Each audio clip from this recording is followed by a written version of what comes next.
بسم الله الرحمن الرحيم. الحمد لله رب العالمين.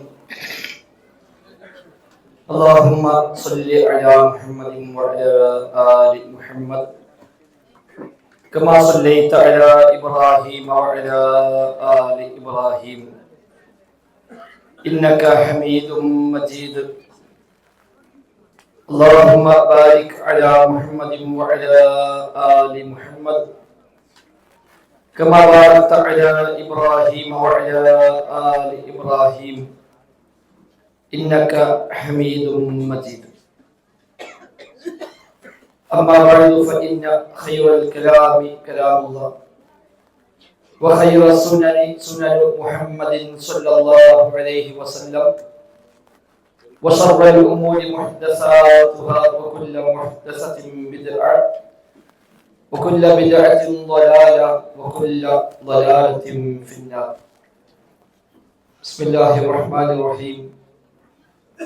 يا أيها الذين آمنوا اتقوا الله حق تقاته ولا تموتن إلا وأنتم مسلمون. ബഹുമാന്യരായ സഹോദരി സഹോദരങ്ങൾ, സഹപ്രവർത്തകരെ, റഹ്മാനായ റബ്ബ് സുബ്ഹാനഹു വ തആലയുടെ നിയമനിർദ്ദേശങ്ങൾ കഴിവിന്റെ പരമാവധി ജീവിതത്തിൽ പാലിക്കാൻ ശ്രമിച്ചുകൊണ്ട് മുത്തഖീങ്ങളായി ജീവിക്കണേ എന്ന് പ്രത്യേകമായി ഓർമ്മപ്പെടുത്തുകയാണ് റബ്ബ് സുബ്ഹാനഹു വ തആല. നമുക്കെല്ലാം അതിന് തൗഫീഖ് പ്രദാനം ചെയ്യുമാറാവട്ടെ. അല്ലാഹുവിന്റെ ദീനിന്റെ മാർഗത്തിൽ നാം ചെലവഴിക്കുന്ന ഊർജവും സമയവും സമ്പത്തുമെല്ലാം സ്വാലിഹായ ഒരു അമലായി അല്ലാഹു സുബ്ഹാനഹു വ തആല നമ്മിൽ നിന്ന് ഖബൂലാക്കുമാറാവട്ടെ. ഇത്തരം ദീനി വിജ്ഞാന വേദികളിൽ ദുആ ചെയ്യണമെന്ന് പ്രത്യേകമായി പറഞ്ഞേൽപ്പിച്ച ധാരാളം സഹോദരി സഹോദരങ്ങളുണ്ട്. അല്ലാഹു സുബ്ഹാനഹു വ തആല അവർക്കെല്ലാം എല്ലാ അർത്ഥത്തിലുമുള്ള ഖൈറും ബറക്കത്തും നൽകി അനുഗ്രഹിക്കുമാറാവട്ടെ. രോഗികൾക്ക് അല്ലാഹു ശിഫ പ്രദാനം ചെയ്യുമാറാവട്ടെ. അനുഭവിക്കുന്ന വേദനക്കും പ്രയാസങ്ങൾക്കും എല്ലാം അല്ലാഹു തആല തക്കതായ പ്രതിഫലം നൽകി അനുഗ്രഹിക്കുമാറാവട്ടെ. ജീവിതാവസാനം വരെ അല്ലാഹുവിന്റെ ദീനിന് വേണ്ടി ഇഖ്ലാസോടെ ഖിദ്മത്ത് ചെയ്യാനും ആ വഴിയിലായിക്കൊണ്ട് ഈമാനോടെ മരിക്കുവാനുമുള്ള തൗഫീഖ് അല്ലാഹു തആല നമുക്കെല്ലാം നൽകി അനുഗ്രഹിക്കുമാറാവട്ടെ. ഏറ്റവും അടിസ്ഥാനപരമായ നമ്മുടെ ഷഹാദത്തുമായി ബന്ധപ്പെട്ട അതിനെ ദുർബലമാക്കുന്ന ചില കാര്യങ്ങൾ പറയണമെന്നാണ് സംഘാടകർ ആവശ്യപ്പെട്ടത്. ഷഹാദത്തിനെ പരിപൂർണമാക്കാനുള്ള കാര്യങ്ങളാണ് എന്റെ തൊട്ട് മുമ്പ് സംസാരിച്ച സുഫാൻ ബറാമി ഇവിടെ സൂചിപ്പിച്ചത്. ശുറൂത്തു ലാ ഇലാഹ ഇല്ലല്ലാഹ്, ലാ ഇലാഹ ഇല്ലല്ലാഹ് പൂർത്തിയാവാനുള്ള നിബന്ധനകൾ. നിസ്കാരത്തിലും നോമ്പിനും വുദൂഇനും കുളിക്കുമൊക്കെ ശർത്തും ഫർളും പണ്ടേ ചൊല്ലിപ്പിടിച്ചവരാണ് നമ്മൾ. പക്ഷെ ലാ ഇലാഹ ഇല്ലല്ലാഹ് ശർത്തും ഫർളും അങ്ങനെ പ്രത്യേകിച്ച് അധികമൊന്നും പഠിച്ചിട്ടുണ്ടായിരിക്കില്ല നമ്മളാരും പഴയ കാലങ്ങളിൽ. എന്താണെങ്കിലും എന്തിനേക്കാളും വലിയ ശക്തികളും ഫർളുകളും ഒക്കെ വിശ്വാസകാര്യങ്ങൾക്കാണ് ഉണ്ടാവുക എന്നത് യാഥാർത്ഥ്യമാണല്ലോ. 8 നിബന്ധനകൾ അല്ലെങ്കിൽ 9 നിബന്ധനകളാണ് ലാ ഇലാഹ ഇല്ലല്ലാഹ് ശർത്തുകളായി പണ്ഡിതന്മാർ എണ്ണി പറഞ്ഞത് നേരത്തെ ഇവിടെ വിശദീകരിച്ചിട്ടുണ്ട്. അതിന്റെ മറുവശമാണ് ഷഹാദത്തിനെ ദുർബലമാക്കുന്ന കാര്യങ്ങൾ എന്നത്. ഷർത്തായി പറഞ്ഞവയൊക്കെ ലാ ഇലാഹ ഇല്ലല്ലാഹ് സമ്പൂർണ്ണമാവാനുള്ളതാണ്, അത് ബലമുള്ളതാവാനാണ്, അതിന്റെ യഖീന് വർദ്ധിക്കാനുള്ളതാണ് എങ്കിൽ ആ ശർത്തുകളിൽ എവിടെയാണോ പോരായ്മകൾ സംഭവിക്കുന്നത് അതായിരിക്കുമല്ലോ തീർച്ചയായും ലാ ഇലാഹ ഇല്ലല്ലയെ രണ്ട് ഷഹാദത്തുകളെ ദുർബലമാക്കുന്ന കാര്യങ്ങൾ.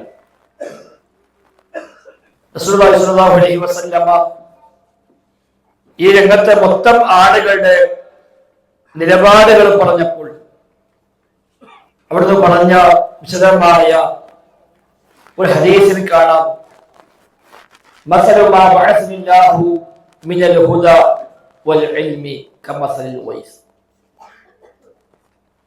അല്ലാഹു തആല എന്നെ നിയോഗിച്ച ഹിദായത്ത്, ഇൽമ്, അതൊക്കെ സ്വീകരിക്കുന്ന വിഷയത്തിൽ ആളുകളുടെ നിലപാട് കമസലിൽ വൈസി, ഒരു മഴ പോലെയാണ് എന്നാണ്. ആ മഴയുടെ പ്രത്യേകത നബിതങ്ങൾ തന്നെ വിശദീകരിച്ചു. മഴ പെയ്താൽ എല്ലാ പ്രദേശവും ഒരുപോലെയല്ല ആ മഴയെ സ്വീകരിക്കുക. ചില പ്രദേശങ്ങൾ നല്ല ഫലഭൂയിഷ്ഠമായ മണ്ണുള്ള പ്രദേശങ്ങളാണ്. അവിടേക്ക് മഴ പെയ്താൽ അവർ ആ ഭൂമി ആ വെള്ളത്തെ സ്വീകരിക്കുന്നു. അതിലൂടെ അവർ കൃഷികളും മറ്റു വ്യത്യസ്തമായ സസ്യങ്ങളും ഒക്കെ മുളച്ചു പോകുന്നു. ആ ഭൂമിക്ക് ആ വെള്ളം കൊണ്ട് ഉപകാരം കിട്ടി. അതുവഴി അവിടെ മുളച്ചു വന്ന സസ്യങ്ങൾ, മരങ്ങൾ, ചെടികൾ മുഖേന ആളുകൾക്ക് ഉപകാരം ഉണ്ടായി. അത്തരം ചില പ്രദേശങ്ങൾ ഉണ്ടാവും. വേറെ ചില പ്രദേശങ്ങൾ അജാദിബ് എന്നാണ് ഹദീസിൽ പരിചയപ്പെടുത്തിയത്. അത് വെള്ളം കുടിക്കയില്ല, പക്ഷെ വെള്ളം കെട്ടി നിൽക്കുന്ന സ്ഥലങ്ങളാണ്. വലിയ പാറക്കെട്ടുകൾ പോലെയൊക്കെയുള്ള ചില സ്ഥലങ്ങൾ, അവിടെ ഇങ്ങനെ പാറയിൽ നല്ല പാത്രം പോലെയുള്ള ചില ഭാഗത്ത് മഴവെള്ളം സംഭരിച്ചു വെക്കും. ഒരു തുള്ളി വെള്ളം ആ ഭൂമിയുടെ ഉള്ളിലേക്ക് ഇറങ്ങൂല. എന്നാൽ ആ കെട്ടുനിൽക്കുന്ന വെള്ളം കൊണ്ട് മനുഷ്യരും കന്നുകാലികളും എല്ലാം അതുവഴി ഉപകാരമെടുക്കുകയും ചെയ്യും. ഇതാണ് രണ്ടാമത് വിഭാഗം ആളുകൾ. അവർക്ക് അതുകൊണ്ട് പ്രയോജനമില്ല, എന്നാൽ മറ്റു പലരും അവർ മുഖേന ഉപയോഗപ്പെടുത്തി പോകും. മൂന്നാമത് ചില പ്രദേശങ്ങളുണ്ട്, അവിടെ വെള്ളമിട്ട് കെട്ടിനിൽക്കുകയുമില്ല. ആ നിലത്തിട്ട് ഭൂമിയിലേക്ക് അടിയിലേക്ക് വെള്ളമിട്ട് ഇറങ്ങുകയുമില്ല.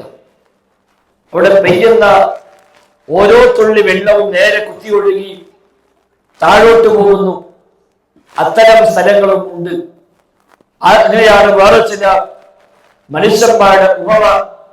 നബിയുടെ അവസാനം പറഞ്ഞു, ഇതാണ് ഫദാലിക മസലു മൻ ഫഖഹ ഫീ ദീനില്ലാഹ് വനഫഅഹു മാ ബഅസനില്ലാഹു ബിഹി ഫഅലിമ വഅല്ലമ.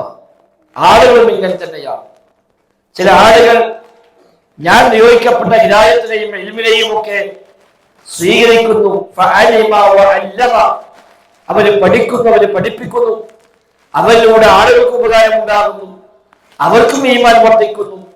അതാണ് ചില ആളുകൾ. എങ്കിൽ മറ്റു ചില ആളുകൾ ചില ആളുകൾ അദ്ദേഹം തല ഉയർത്തുക പോലും ചെയ്യില്ല, ഒരു ശ്രദ്ധയും ഉണ്ടാവില്ല, അത് പരിഗണിക്കുക പോലും ചെയ്യില്ല. അത്തരം ആളുകളും ഉണ്ട് എന്ന് റസൂലുള്ളാഹി സ്വല്ലല്ലാഹു അലൈഹി വസല്ലം.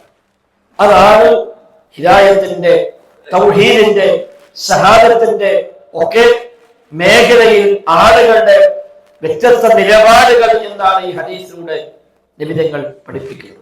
അവിടെ ഈ പറയപ്പെട്ട നിബന്ധനകൾ, അത് എണ്ണി പറഞ്ഞാലും ഇല്ലെങ്കിലും ശരി, ആ കാര്യങ്ങൾ അതതിന്റെ ബാധ്യതയാണ്. നമ്പറിട്ട് പറയാം, അല്ലാതെ വിശുദ്ധ ഖുർആനും പ്രവാചക വചനങ്ങളും പൊതുവായി പഠിപ്പിച്ച നിബന്ധനകളാണ് ആ പറഞ്ഞതെല്ലാം. അത് പിൽക്കാലത്ത് പണ്ഡിതന്മാർ ഷർത്തായി റുക്നായി എണ്ണി പറഞ്ഞ് നമ്പറിട്ട് പഠിപ്പിച്ചു എന്ന് മാത്രം. അത് നിസ്കാരം, സക്കാത്തും, വുദൂഉം കുളിയൊക്കെ അങ്ങനെ തന്നെയാണ്. നിസ്കാരത്തിൽ ഫർളുകൾ നബിതങ്ങൾ അങ്ങനെ എണ്ണി പഠിപ്പിച്ചിട്ടൊന്നുമില്ല. ഇന്നൊക്കെ ഫർളാണ്, ഇന്നൊക്കെ ഷർത്താണ്, ഇന്നൊക്കെ സുന്നത്താണ് എന്ന് പറഞ്ഞ് അങ്ങനെ തന്നെ ഓരോന്നും നബിതങ്ങൾ എണ്ണി പഠിപ്പിച്ചൊന്നുമല്ല. എന്നാൽ നബിതങ്ങൾ ജീവിതത്തിൽ സ്ഥിരമായി പാലിച്ചത്, ഒരിക്കലും ഒഴിവാക്കാത്തത്, ഗൗരവമായി കുറിച്ച് പറഞ്ഞത്, എവിടെയെങ്കിലും വീഴ്ച വരുമ്പോൾ ആ ഒന്നും ശരിയല്ല എന്ന് പറഞ്ഞത്, ആ നിസ്കാരം ശരിയല്ല എന്ന് പറഞ്ഞത്, അത്തരം പ്രയോഗങ്ങളിൽ നിന്നാണ് പണ്ഡിതന്മാർ ഇതിനെ ശക്തെന്നും ഫർളെന്നും സുന്നത്തെന്നും ഒക്കെയായി വേർതിരിക്കുന്നത്. ചിലപ്പോൾ ഉപയോഗിച്ച പദപ്രയോഗങ്ങൾ, മഗ്‌രിബിന് മുമ്പുള്ള നിസ്കാരം പറഞ്ഞ പരിമിതികൾ പറഞ്ഞു, സ്വല്ലു ഖബ്ലൽ മഗ്‌രിബ്, സ്വല്ലു ഖബ്ലൽ മഗ്‌രിബ്, സ്വല്ലു ഖബ്ലൽ മഗ്‌രിബ്. 3 പ്രാവശ്യം പറഞ്ഞു മഗ്‌രിബിന് മുമ്പ് നിങ്ങൾ നിസ്കരിക്കുവീൻ. അത് കൽപ്പനാക്രിയയാണ്. അപ്പൊ സാധാരണഗതിയിൽ ഖുർആനോ ഹദീസോ കൽപ്പനാക്രിയ വന്നാൽ നിർബന്ധമാണ് എന്ന അർത്ഥം. പക്ഷെ 4ാമത് നബി പറഞ്ഞപ്പോ പറഞ്ഞു ലിമൻ ശാഅ, ഉദ്ദേശിക്കുന്നവർ ചെയ്തു കൊള്ളട്ടെ. അപ്പൊ മനസ്സിലായി നിർബന്ധമില്ല. നിർബന്ധമുണ്ടെങ്കിൽ ഉദ്ദേശിക്കുന്നവർ ചെയ്യട്ടെ എന്ന് പറയുക, എല്ലാവരും ചെയ്തേ പറ്റൂ. ആ ലിമൻ ശാഅ എന്ന വാക്കിൽ നിന്ന് മനസ്സിലായി ഇത് വാജിബല്ല, നിർബന്ധമുള്ളതല്ല. ഇഷ്ടമുള്ള നിസ്കരിക്കാം, അല്ലാത്ത നിസ്കരിക്കാതിരിക്കാം. ഇങ്ങനെയുള്ള പദപ്രയോഗങ്ങളാണ് ഈ ഷർത്തിനെയും ഫർദിനെയും സുന്നത്തിനെയും ഒക്കെ വേർതിരിക്കാൻ പണ്ഡിതന്മാർ പ്രയോഗിക്കാറുള്ളത്. ചിലത് നബിയെ കുറിച്ച് പറയും, നബി തങ്ങൾ ജീവിതത്തിൽ ഒരിക്കലും അത് ഉപേക്ഷ വരുത്തിയിട്ടില്ല എന്ന് പറയും. ചിലപ്പോൾ മുവാളമത്ത്, പതിവായി നബി തങ്ങൾ ചെയ്ത കാര്യങ്ങൾ. ചിലത് ആളുകളിൽ വീഴ്ച കാണുമ്പോൾ അത് ശരിയല്ല എന്ന് പറയും. നബി തങ്ങൾ പള്ളിയിലിരിക്കുമ്പോഴാണ് ഒരു സ്വഹാബി വന്ന് നിസ്കരിക്കുന്നത്. നിസ്കാരം കഴിഞ്ഞു, സലാം കിട്ടി. നബിയെ കണ്ടപ്പോൾ നേരെ വന്നു സലാം പറഞ്ഞു.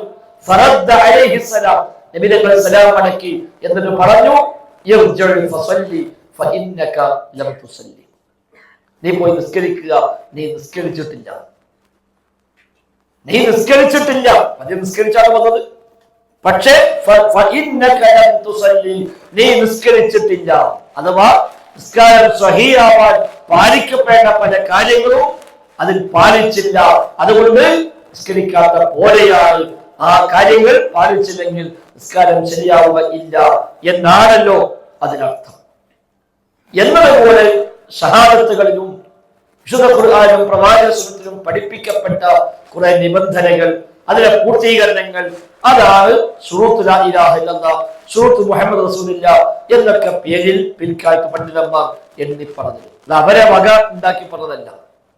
ഇങ്ങനെ പറഞ്ഞ പ്രയോഗങ്ങളിൽ നിന്ന്, ഖുർആനിക വചനങ്ങളിൽ നിന്നൊക്കെ ഒന്ന് പറഞ്ഞ ഇൽമാണല്ലോ. അല്ലാഹു ഖുർആനിൽ പറഞ്ഞു ഫഅലം അന്നഹു ലാ ഇലാഹ ഇല്ലല്ലാഹ്, രണ്ടു പറഞ്ഞ യഖീനാണല്ലോ. അത് ഖുർആൻ എടുത്തു പറഞ്ഞു. മുഅ്മിനീങ്ങൾ അക്ഷരം പറഞ്ഞപ്പോ ആമനു ബില്ലാഹി വറസൂലിഹി സുമ്മ ലം യർതാബു, അല്ലാഹു റസൂലും വിശ്വസിക്കുക, സുമ്മ ലം യർതാബു, പിന്നെ സംശയിക്കാതിരിക്കുക. അതാണ് യഖീൻ. സുമ്മ ലം യർതാബു, സംശയിക്കാതിരിക്കുക. ഇങ്ങനെ വിശുദ്ധ ഖുർആനിൽ വന്ന, പ്രവാചക വചനങ്ങളിൽ വന്ന പദപ്രയോഗങ്ങളിൽ നിന്നാണ് ഷഹാദത്തിന്റെ പൂർണ്ണത, അതിൽ കമാലിയത്ത് ഉണ്ടാവാൻ ഇന്ന ഇന്ന കാര്യങ്ങളൊക്കെ വേണം എന്ന് പഠിപ്പിക്കുന്നത്. അതിൽ എവിടെ ചെറിയ ചെറിയ പോരായ്മകൾ വരുന്നുവോ അത് ഷഹാദത്തിൽ സംഭവിക്കുന്ന വീഴ്ചകളാണ്, അബദ്ധങ്ങളാണ്. ആ വീഴ്ചയുടെ ഗൗരവമനുസരിച്ച് ഇസ്ലാമിന് പുറത്തു പോകുന്ന കാര്യമുണ്ടാകും, ഈമാൻ കുറയുന്ന കാര്യങ്ങൾ ഉണ്ടാകും. പല രൂപത്തിലാണ്. അഹ്ലുസുന്നയുടെ അഖീദ പ്രകാരം ഈമാൻ കൂടുകയും കുറയുകയും ചെയ്യും. ഈമാൻ കൂടുകയും കുറയുകയും ചെയ്യും. ഖവാരിജുകളെ സംബന്ധിച്ച് ഈമാൻ കൂടുകയും കുറയുകയും ഇല്ല. ഖവാരിജുകളുടെ അസ്ല പ്രകാരം ഈമാൻ എന്നത് ഒറ്റ കാര്യമാണ്. അൽ ഈമാൻ ലാ യതജസ്സ, ഈമാൻ ജുസ്ഉകളാവുകയില്ല. ഒറ്റൊന്നാണ് ഈമാൻ. ഒന്നുകിൽ ഈമാൻ ഉണ്ട്, അല്ലെങ്കിൽ ഈമാൻ ഇല്ല. അതേ ഖവാരിജുകൾക്കുള്ളൂ. അവിടെ ഈമാൻ ഇല്ല എന്ന് പറഞ്ഞാൽ പിന്നെ കാഫിറായി. ഈമാൻ കുറയുക എന്ന പ്രശ്നമില്ല. അതുകൊണ്ട് ഖവാരിജുകളുടെ അസ്ല പ്രകാരം അല്ലാഹുവിന്റെ റസൂലും സാധാരണക്കായ നമ്മളുമൊക്കെ ഒരേ ഈമാനിലാണ്. എല്ലാവർക്കും ഒരേ ഈമാൻ. ഈമാൻ ഇല്ലേ അയാൾ കാഫിർ. അതുകൊണ്ട് വൻപാപം ചെയ്തവൻ കാഫിറായി എന്ന് അവര് പറഞ്ഞത്. വൻപാപം ചെയ്തവൻ കാഫിർ, പലിശ വാങ്ങിയ കാഫിർ, വ്യഭിചരിച്ച കാഫിർ, മോഷ്ടിച്ച കാഫിർ എന്നൊക്കെ ഖവാരിജുകൾ പറയാൻ കാരണം അതാണ്. അതുകൊണ്ടാണ് ഇനി ഹുക്കം ഇല്ലാതില്ലാതെ പറഞ്ഞിട്ട് അള്ളാഹുവിന്റെ വിധിയല്ലാത്ത ഒന്നുകൊണ്ട് വിധിച്ചു, അപ്പോൾ കാഫിറായി, ഇസ്ലാമിന് പുറത്തു പോയി എന്ന് വാദിച്ചുകൊണ്ട് സ്വഹാബിമാരെ പോലും ഇസ്ലാമിന് പോയി എന്ന് വാദിക്കാൻ അവർ നിമിത്തമായത് ആ ഒരു തെറ്റായ ബേസ് കൊണ്ടാണ്. അഹ്ലുസുന്നയെ സംബന്ധിച്ച് ഈമാൻ കൂടുകയും കുറയുകയും ചെയ്യും. ഇമാം ബുഖാരി റഹ്മത്തുള്ളാഹി അലൈഹി സ്വഹീഹ് ബുഖാരിയിൽ ഒരു അധ്യായം തന്നെ നൽകി, അൽ ഈമാനു യസീദു വയൻഖുസ്, ഈമാൻ വർദ്ധിക്കുകയും കുറയുകയും ചെയ്യും എന്ന അധ്യായം. അത് പിഴച്ച പല സംഘങ്ങൾക്കുള്ള മറുപടിയായിക്കൊണ്ടാണ് ഇമാം ബുഖാരി ആ ഹെഡിങ് തന്നെ കൊണ്ടുവന്നത്. ഈമാന്റെ വിഷയത്തിൽ തെറ്റിപ്പോയ ആളുകൾക്കുള്ള മറുപടി ഖണ്ഡനം കൂടിയാണ് ആ ഒരു അധ്യായം. ഈമാൻ വർദ്ധിക്കും, ഐ യസീദു ബിത്ത്വാഅതി വയൻഖുസു ബിൽ മആസി എന്നാണ്. നന്മകൾ ചെയ്യുമ്പോൾ ഈമാൻ വർദ്ധിക്കും, തിന്മകൾ ചെയ്യുമ്പോൾ ഈമാൻ കുറയും. നല്ല മനുഷ്യന്മാരുമായി സാവസിച്ചാൽ ഈമാൻ കൂടും. ഒരു നല്ല ക്ലാസ് കേട്ടാൽ, നല്ലൊരു ഉപദേശം കേട്ടാൽ, നല്ലൊരു ഖുതുബ കേട്ടാൽ, ഒരു ഖുർആൻ ക്ലാസ്സിൽ പങ്കെടുത്താൽ സ്വാഭാവികമായും ഈമാൻ വർദ്ധിക്കും. അതേസമയം മോശപ്പെട്ട ആളുകളുമായി സഹവസിച്ച് 3-4 ദിവസം പള്ളിയില്ല, നിസ്കാരമില്ല, ജമാഅത്തുമില്ല, അങ്ങനത്തെ കമ്പനി പെട്ടുപോയി അങ്ങനെ 4 ദിവസം വരെ കൂടെ കറങ്ങിത്തിരിഞ്ഞ് വന്നാൽ സ്വാഭാവികമായും ഈമാൻ കുറഞ്ഞതായി നമുക്ക് തന്നെയും ഫീൽ ചെയ്യും. അത് അഹ്ലുസുന്നയുടെ അസ്ലാണ്. കാരണം ഈമാൻ ജുസ്ആൻ, 70-ൽ പരം ശാഖകളാണ് ഈമാൻ. നബി തങ്ങൾ പറഞ്ഞല്ലോ, ഏറ്റവും മുന്തിയത് ലാ ഇലാഹ ഇല്ലല്ലാഹ്, ഏറ്റവും താഴെയുള്ളത് ഇമാദത്തുൽ അദാ അനിത് ത്വരീഖ്, വഴിയിൽ നിന്ന് ബുദ്ധിമുട്ടുകളൊക്കെ നീക്കം ചെയ്യൽ. അപ്പൊ അതൊരാൾ ചെയ്തില്ലെങ്കിലോ, വഴിയിൽ ഒരു മുള്ള് കണ്ടു, ഒരു ബുദ്ധിമുട്ട് കണ്ടു, അയാൾ നീക്കം ചെയ്തില്ല, അയാൾ കാഫിറായി പറയാൻ പറ്റും. ഈമാന്റെ ആ ഭാഗം അയാളിലില്ല. അപ്പൊ ഈമാൻ കുറയും, ഈമാൻ കൂടും. അത് പ്രമാണം കൊണ്ട് സ്ഥിരപ്പെട്ട കാര്യമാണ്. അപ്പൊ അഹ്ലുസുന്നയുടെ വീക്ഷണപ്രകാരം ഈമാൻ എന്നത് 70-ൽ പരം ശാഖകൾ ഉൾക്കൊള്ളുന്ന ഒന്നാണ് ഈമാൻ. ചിലപ്പോൾ ഒരാൾക്ക് ലാ ഇലാഹ ഇല്ലല്ലാഹ് ഉണ്ടാവും, എന്നാൽ താഴെ ചില ശാഖകൾ ഉണ്ടാകണമെന്നില്ല. ചില ആൾക്ക് താഴെയുള്ള ശാഖകൾ ഉണ്ടാവും, മേലത്തെ ശാഖകൾ ഉണ്ടാകണമെന്നില്ല. അതാണ് അഹ്ലുസുന്നയുടെ അസ്ല്. ഈമാൻ വ്യത്യസ്തമായ ഭാഗങ്ങളാണ്. അതിൽ ഒരു ഭാഗം ഇല്ലാതായാൽ അയാൾ മുഅ്മിനാണ്, പക്ഷെ അയാളെ ഈമാനിൽ കുറവുണ്ട് എന്നാ പറയാം. മുഅ്മിനാണ്, പക്ഷെ ഈമാനിൽ കുറവുണ്ട്. അല്ല കാഫിറാവില്ല, അല്ല മുഅ്മിനാണ്, പക്ഷെ പരിപൂർണമായ മുഅ്മിനല്ല. നബി തങ്ങൾ പറഞ്ഞു, അയൽവാസിയെ ബുദ്ധിമുട്ടിക്കുന്നവരെ മുഅ്മിനാവുകയില്ല. വല്ലാഹി ലാ യുഅ്മിൻ, വല്ലാഹി ലാ യുഅ്മിൻ, വല്ലാഹി ലാ യുഅ്മിൻ. 3 വട്ടം നബി തങ്ങൾ പറഞ്ഞു, പടച്ച റബ്ബായ സത്യം, മുഅ്മിനാവുകയില്ല, മുഅ്മിനാവുകയില്ല, മുഅ്മിനാവുകയില്ല. സ്വഹാബികൾ ബേജാറായി പോയി നബിയുടെ ആ പറച്ചിലപ്പോൾ. നബി തങ്ങൾ പറഞ്ഞു, സ്വഹാബിമാർ ചോദിച്ചു, ഖാബു വഖസിറു മൻ ഹും യാ റസൂലല്ലാഹ്, അല്ലാഹുവിന്റെ റസൂലേ ആരെപ്പറ്റി പറയുന്നത്? വമ്പൻ നഷ്ടക്കാരാണല്ലോ, മൊത്തം പരാജയപ്പെട്ടവരാണല്ലോ, ആരെക്കുറിച്ചായി പറയുന്നത്? നബി തങ്ങൾ പറഞ്ഞെടുത്തു, മല്ലം യത്മൻ ജാറു ബവാഇഖഹു, അയൽവാസിക്ക് ഇവനെ കൊണ്ടുള്ള ബുദ്ധിമുട്ടിൽ നിന്ന് നിർഭയത്വമില്ലെങ്കിൽ ഇവൻ മുഅ്മിനല്ല, അല്ലാഹുവാണ് സത്യം. അതിനർത്ഥം കാഫിറാണെന്നാണ്? അല്ല. അവിടെ ലാ യുഅ്മിൻ എന്ന് പറഞ്ഞാൽ ലാ യുഅ്മിനു ഈമാനൻ കാമിലാ, പരിപൂർണമായ ഈമാനുള്ള മുഅ്മിനല്ല, അവിടെ ഈമാനിൽ കുറവുണ്ട്. അല്ലാതെ അയൽവാസിയെ ബുദ്ധിമുട്ടിക്കുന്ന ഒരു മുസ്ലിം മരിച്ചാൽ കുളിപ്പിക്കാൻ പാടില്ല, കഫൻ ചെയ്യാൻ പാടില്ല, നിസ്കരിക്കാൻ പാടില്ല, മുസ്ലിമുകളെ ഖബർസ്ഥാനം മറ ചെയ്യാൻ പാടില്ല. നബി തങ്ങൾ പറഞ്ഞ ഹദീസല്ലേ ലാ യുഅ്മിൻ, മുഅ്മിനാവൂല, അവിടെ പോലെ മുഅ്മിനല്ല എന്ന് പറയാൻ പറ്റുമോ? അപ്പൊ ഈ ലാ യുഅ്മിൻ എന്ന് പറഞ്ഞാൽ ഈമാനിൽ കുറവുണ്ട്, പരിപൂർണമായ ഈമാനില്ല എന്നർത്ഥം. അപ്പൊ ശഹാദത്ത് കലിമയിൽ ഇത്തരം ചില വൈകല്യങ്ങൾ സ്വാഭാവികമായി സംഭവിക്കാം. 70-ൽ പരം ശാഖകൾ ഈമാൻ ഉണ്ടെങ്കിൽ ആ 70-ൽ പരം ശാഖകളിലും വിള്ളലുകൾ വരാം. ആ ഓരോ വിള്ളലും നമ്മുടെ ശഹാദത്തിനെയാണ് ബാധിക്കുന്നത്.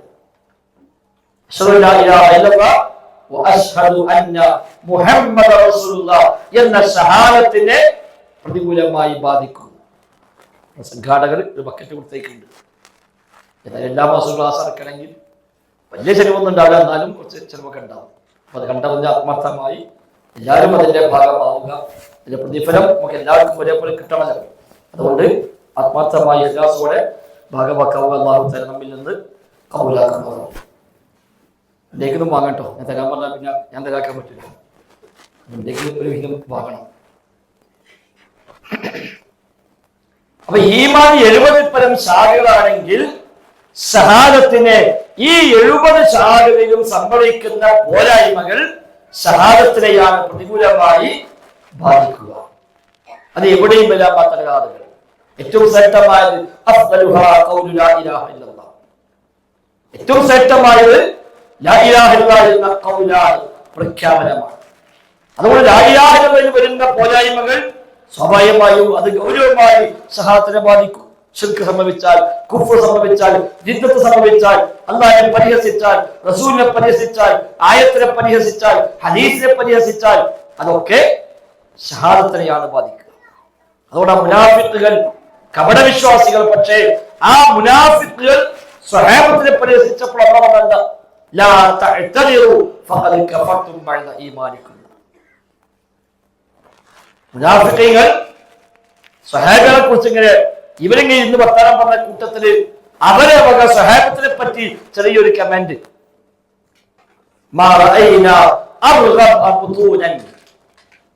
ഇത്ര തീറ്റക്കുടിയന്മാരായ വേറാരെയും ഞങ്ങൾ കണ്ടിട്ടില്ല. സ്വഹാബികളെ പറ്റി പറഞ്ഞു. പട്ടിണിപ്പാവങ്ങളായ, എല്ലാ നോമ്പും സുന്നത്തും ഫർളും നോൽക്കുന്ന മുത്തഖീകളായ മനുഷ്യന്മാരെ പറ്റി ഈ കപടന്മാര് പറഞ്ഞാണ് ഇവരെക്കാൾ തീറ്റക്കുടിയന്മാരായ ആളുകൾ, ശത്രുക്കളെ കാണുമ്പോൾ ഇവരെക്കാൾ ഭീരുക്കളായ ആളുകൾ അവരെ വേറെ കണ്ടിട്ടില്ല. ഇത് മുനാഫിക്ക് പറഞ്ഞപ്പോൾ സ്വഹാബി സന്ദർഭവശാൽ കേട്ടു. കേട്ടപ്പോൾ സ്വഹാബി പറഞ്ഞു, ഞാൻ നബിയോട് പറയുക തന്നെ ചെയ്യും. നീ ഇങ്ങനെ പറഞ്ഞു എന്ന കാര്യം ഞാൻ നബിയോട് പറയുന്ന. അങ്ങനെ ഈ സ്വഹാബി നബിയെ കാണാൻ വേണ്ടി പോവാ, നബി ഇങ്ങനെ പറഞ്ഞിട്ടുണ്ട് എന്ന് അറിയിക്കാൻ വേണ്ടി. അപ്പൊ അത് മനസ്സിലാക്കിയ ഈ കപടൻ അയാളും വേഗം പോയി നബിനെ മുമ്പ്. മറ്റോ എത്ര മുമ്പ് അവിടെ എത്തിയിട്ട് നബിനോട് തന്റെ ഭാഗം ഒന്ന് പറഞ്ഞ് ബോധ്യപ്പെടുത്താൻ വേണ്ടി ഇയാളും ചെല്ലാണ്. ഈ സ്വഹാബി പറയാ, ഞങ്ങൾ രണ്ടാളും ഇത്ര മുമ്പ് ജിബ്രീൽ സല്ലല്ലാഹു അലൈഹി വസല്ലം അവിടെ എത്തിയാണ്. ജിബ്രീൽ ആയത്തുമായി എത്തി. ഞാൻ ചെന്നപ്പോൾ ഇയാൾ നബിയുടെ ഒട്ടകത്തിന്റെ കയറും പിടിച്ച് നിൽക്കുകയാണ്. നബിയെ, ഞാൻ തമാശ പറയാ നബിയെ, വെറുതെ ഞങ്ങൾ സംസാരിച്ചപ്പോ ആ സംസാര മധ്യേ ഒരു തമാശക്കാരെ പറഞ്ഞതാണ് അല്ലവൊന്നും എന്റെ നബിയെ എന്ന് ഇയാൾ നബിയുടെ ഒട്ടകത്തിന്റെ കയറും പിടിച്ചുകൊണ്ട് പറയുന്നു. നബി ഒട്ടകപ്പുറത്തിരിക്കുകയാണ്. ഇയാളെ ഒട്ടകത്തിന് കയറ് പിടിച്ചിട്ട് നബിയോട് പറഞ്ഞ നബിയെ തമാശ പറഞ്ഞായിട്ട് വെറുതെ പറഞ്ഞാണ് ഞങ്ങൾ നബിയെ വെറുതെ കളിയാഴ്ച പറഞ്ഞാണ് നബിയെ എന്ന് പറയുമ്പോൾ അതിന് മുമ്പേ ജിബി സത്തുസ്ലാമെന്ന് ആയത്തിട്ടുണ്ട്. ലാ തഅ്തദിറു, നിങ്ങൾ ഒരു എക്സ്ക്യൂസും പറയണ്ട, ഫഖദ് കഫർതും, നിങ്ങൾ കാഫിറായിരിക്കുന്നു, ബഅദ ഈമാനിക്കും, ഈമാനിന് ശേഷം നിങ്ങൾ കാഫിറായിരിക്കുന്നു. കാരണം എന്താ? നിങ്ങൾ പരിഹസിച്ചത് അല്ലാഹുവിനെയാണ്, അവന്റെ റസൂലിനെയാണ്, അവന്റെ കിതാബിനെയാണ്. അബില്ലാഹി വറസൂലിഹി വആയാതിഹി കുൻതും തസ്തഹ്സിഊൻ. അല്ലാഹുവിനെയാണോ പരിഹസിക്കുന്നത്? റസൂലിനെയാണോ പരിഹസിക്കുന്നത്? അല്ലാഹുവിന്റെ ആയത്തുകളെയാണോ പരിഹസിക്കുന്നത്? ഇനി ഒരു എക്സ്ക്യൂസും പറയണ്ട, നിങ്ങൾ ചെയ്ത് കുഫ്ർ തന്നെയാകുന്നു. അല്ലാഹ് ശേഷം പറഞ്ഞു, അവിടെ ചോദിച്ചവന് പറയും നിങ്ങൾ കളി പറഞ്ഞതാണ്, തമാശ പറഞ്ഞാണെന്ന് പറയും. പക്ഷെ ആ പറച്ചിലൊന്നും ഒരു പരിഗണനയുമില്ല. ഈ സ്വഹാബി പറയാ, ഈ മനുഷ്യൻ നബിയുടെ ഒട്ടകത്തിന്റെ കയറും പിടിച്ച് ഇത് പറയുന്നു. നബി ഞങ്ങൾ ഈ ആയത്തോടൊന്നും വേറൊന്നും പറയണില്ല. ഇയാളോട് പറയും നബി ആയത്തോട്, ഇയാളോട് വീണ്ടും പറയും നബി വെറുതെ പറഞ്ഞാണ് ഈ ആയത്തോട്. അത്ര ഗൗരവമാണ്. അവിടെ ഇസ്തിഹ്സാഉ ബിദ്ദീനാണ്. ശരിക്കും അല്ലാഹുവിനെ പരിഹസിച്ചിട്ടില്ല, റസൂലിനെ പരിഹസിച്ചിട്ടില്ല, ആയത്തുകളെ പരിഹസിച്ചില്ല. നിൽക്കുന്നേര് അവർ ചെയ്തത് സ്വഹാബത്തിനെയാണ് വിമർശിച്ചത്.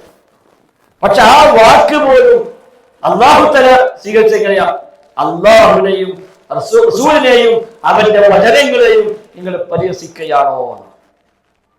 അപ്പൊ സ്വഹാബികളെ പരിഹസിച്ചാൽ ആ പരിഹാസം അല്ലാഹുവിലേക്ക് എത്തുന്നു. കാരണം അല്ലാഹ് സാക്ഷ്യപ്പെടുത്തിയ റളിയല്ലാഹു അൻഹും വറദു അൻഹു.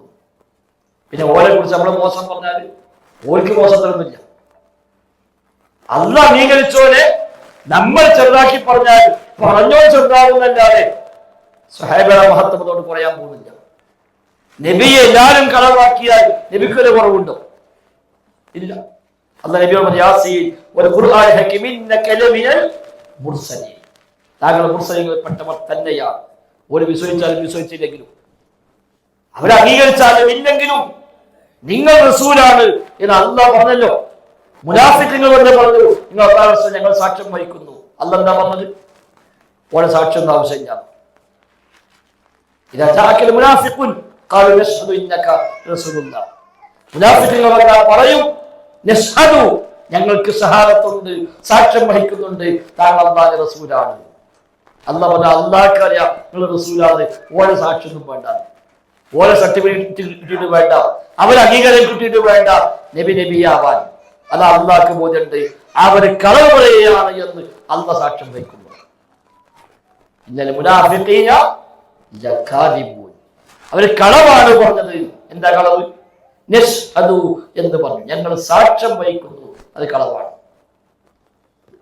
ഞങ്ങൾ സാക്ഷ്യം വഹിക്കുന്ന ഷഹാദത്ത് അത് കളവാണ്. കാരണം എന്താ?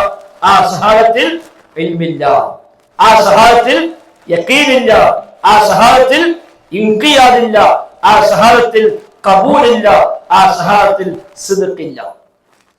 ഇതൊന്നുമില്ലാത്തതുകൊണ്ട് സൂറത്തുൽ ലാ ഇലാഹ ഇല്ലല്ലാഹ് പറഞ്ഞ ഈ ഷർത്തുകൾ ഒന്നുമില്ലാത്തത് കൊണ്ട് തന്നെ വല്ലാഹു യശ്ഹദു ഇന്നൽ മുനാഫിഖീന ലകാദിബൂൻ, അവരെ പറഞ്ഞ കളവാണ് എന്ന് അല്ലാഹു തആല സാക്ഷ്യം വഹിക്കുന്നതാണ്. അപ്പൊ ആ ഷഹാദത്ത് അല്ലാഹ് അംഗീകരിച്ചില്ല. നശ്ഹദു എന്ന ഷഹാദത്തിനെ അല്ലാഹു തആല അംഗീകരിച്ചില്ല. അപ്പൊ ഷഹാദത്ത് കലിമ നാമോട് ചൊല്ലിപ്പോവാന്നുള്ളതല്ല, സാക്ഷ്യമാണ് ഷഹാദത്ത്. രണ്ട് കാര്യത്തിലാണ് സാക്ഷ്യം വഹിക്കുന്നത്. ഒന്ന് ലാ ഇലാഹ ഇല്ലല്ലാഹ്, മറ്റൊന്ന് മുഹമ്മദ് റസൂലുള്ളാഹി സ്വല്ലല്ലാഹു അലൈഹി വസല്ലം. ഈ രണ്ട് കാര്യങ്ങൾക്കാണ് സാക്ഷികളാകുന്നത്. നമ്മൾ സാക്ഷ്യം വഹിച്ചാലും സാക്ഷ്യം വഹിച്ചില്ലെങ്കിലും അല്ലാഹു തആല മാത്രമേ ഇലാഹു. ലോകത്തെ മൊത്തം മനുഷ്യന്മാർ പടച്ച റബ്ബിനെ വിശ്വസിച്ചാലും അല്ലാഹു തആലക്ക് കുറവില്ല. ലോകത്തെല്ലാ മനുഷ്യന്മാരും പടച്ച റബ്ബിനെ അംഗീകരിച്ചാലും അല്ലാഹുവിനോട് പ്രത്യേകിച്ചൊന്നും കിട്ടുന്നുമില്ല. നബിയുടെ ഹദീസിൽ കാണാം, അല്ലാഹു പറയുന്നു എന്ന് പറഞ്ഞുകൊണ്ട് പഠിപ്പിച്ച ഖുദ്സിയായ ഹദീസ്. അല്ലാഹ് പറയുന്നു എന്ന് പറഞ്ഞ നബിയുടെ പറഞ്ഞ ഹദീസ്, അതിനാണ് ഹദീസ് ഖുദ്സി എന്ന് പറയുന്നത്. ഖുദ്സിയായ ഹദീസ്, അല്ലാഹ് പറയുന്നു എന്ന് നബിയുടെ പറയും. ഖുദ്സിയായ ഹദീസ് എന്ന പേരിൽ ദഈഫ് ഉണ്ടാവോ? ദഈഫ് ഉണ്ടാവോ? ഇല്ല. മൗദൂ ഉണ്ടാവോ? രണ്ടുണ്ടാവും. എന്താ അല്ലാഹുവിന്റെ പേരിൽ പിള്ളേരെ പറ്റൂലേ?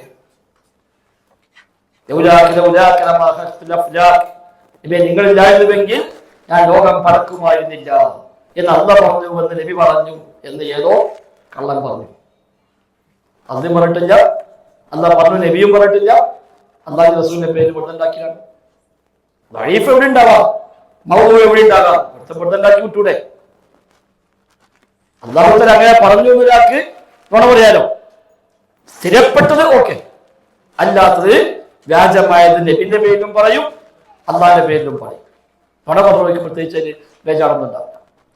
അപ്പൊ ഈ ഹദീസ് സ്വഹീഹ് ഹദീസ്, ഖുദ്സിയായ ഹദീസ്, അതിൽ നബി തങ്ങൾ പറയുന്നു, അല്ലാഹ് പറയുന്നു എന്ന് പറഞ്ഞുകൊണ്ട് എന്താ പറയുക?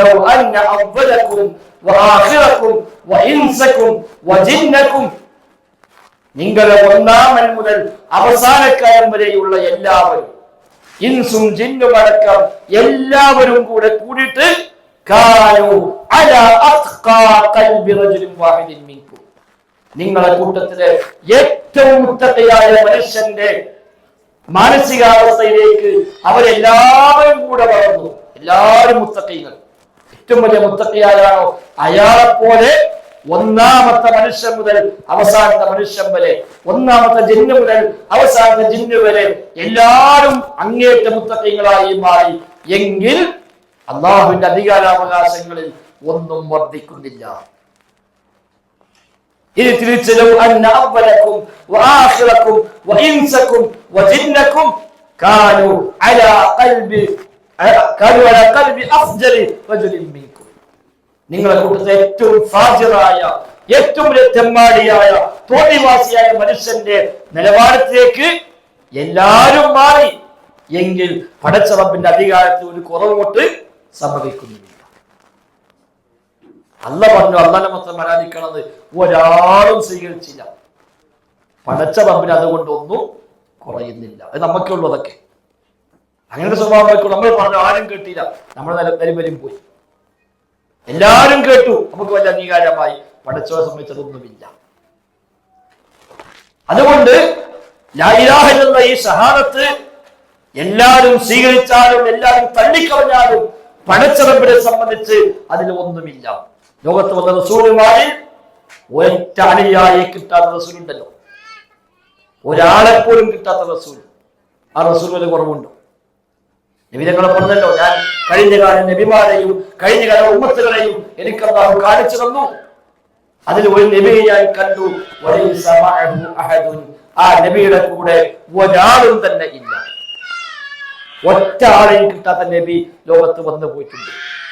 ഒരാളും വിശ്വസിച്ചില്ല അദ്ദേഹം നബിയാണെന്ന്. അതുകൊണ്ട് നബി അവർക്ക് ഇല്ല. മക്കത്തെ മുസ്ലിക്കുകൾ നബിയെ കളവാക്കി അല്ലാഹുവിനെ സമാധാനിപ്പിച്ചുകൊണ്ട് സൂറത്ത് യാസീൻ ഇറക്കി. അതേപോലെ സൂറത്തുൽ കഹ്ഫ് ഇറക്കി. അവിടെയൊക്കെ അല്ലാഹ് സാക്ഷ്യപ്പെട്ട നബിയെ നിങ്ങൾ റസൂലാണ്. ഒരു തള്ളുന്നുണ്ടോ? വലിയ കാര്യമാക്കണ്ട. അവരെ അംഗീകരിക്കുന്നില്ല എങ്കിൽ ഒരു നാട്ടിലെ കഥ നബിക്ക് പറഞ്ഞു കൊടുക്കി. എന്താ പറയുക പ്രത്യേകത? രണ്ട് നബിമാർ ഞാൻ പറഞ്ഞു, ഇവിടെ ഒരാളെ കളവാക്കിയുള്ളൂ. രണ്ട് നബിമാരെ ഒപ്പം വന്നിട്ട് കളവാക്കിയ നാളുണ്ട്. ആ രണ്ടാളെ ശക്തിപ്പെടുത്താൻ മൂന്നാമനെയും പറഞ്ഞയച്ചു. എന്നിട്ട് വിശ്വസിച്ചോ? ഇല്ല. നാലാമതൊരാളെ നാട്ടുകാരും വന്നു.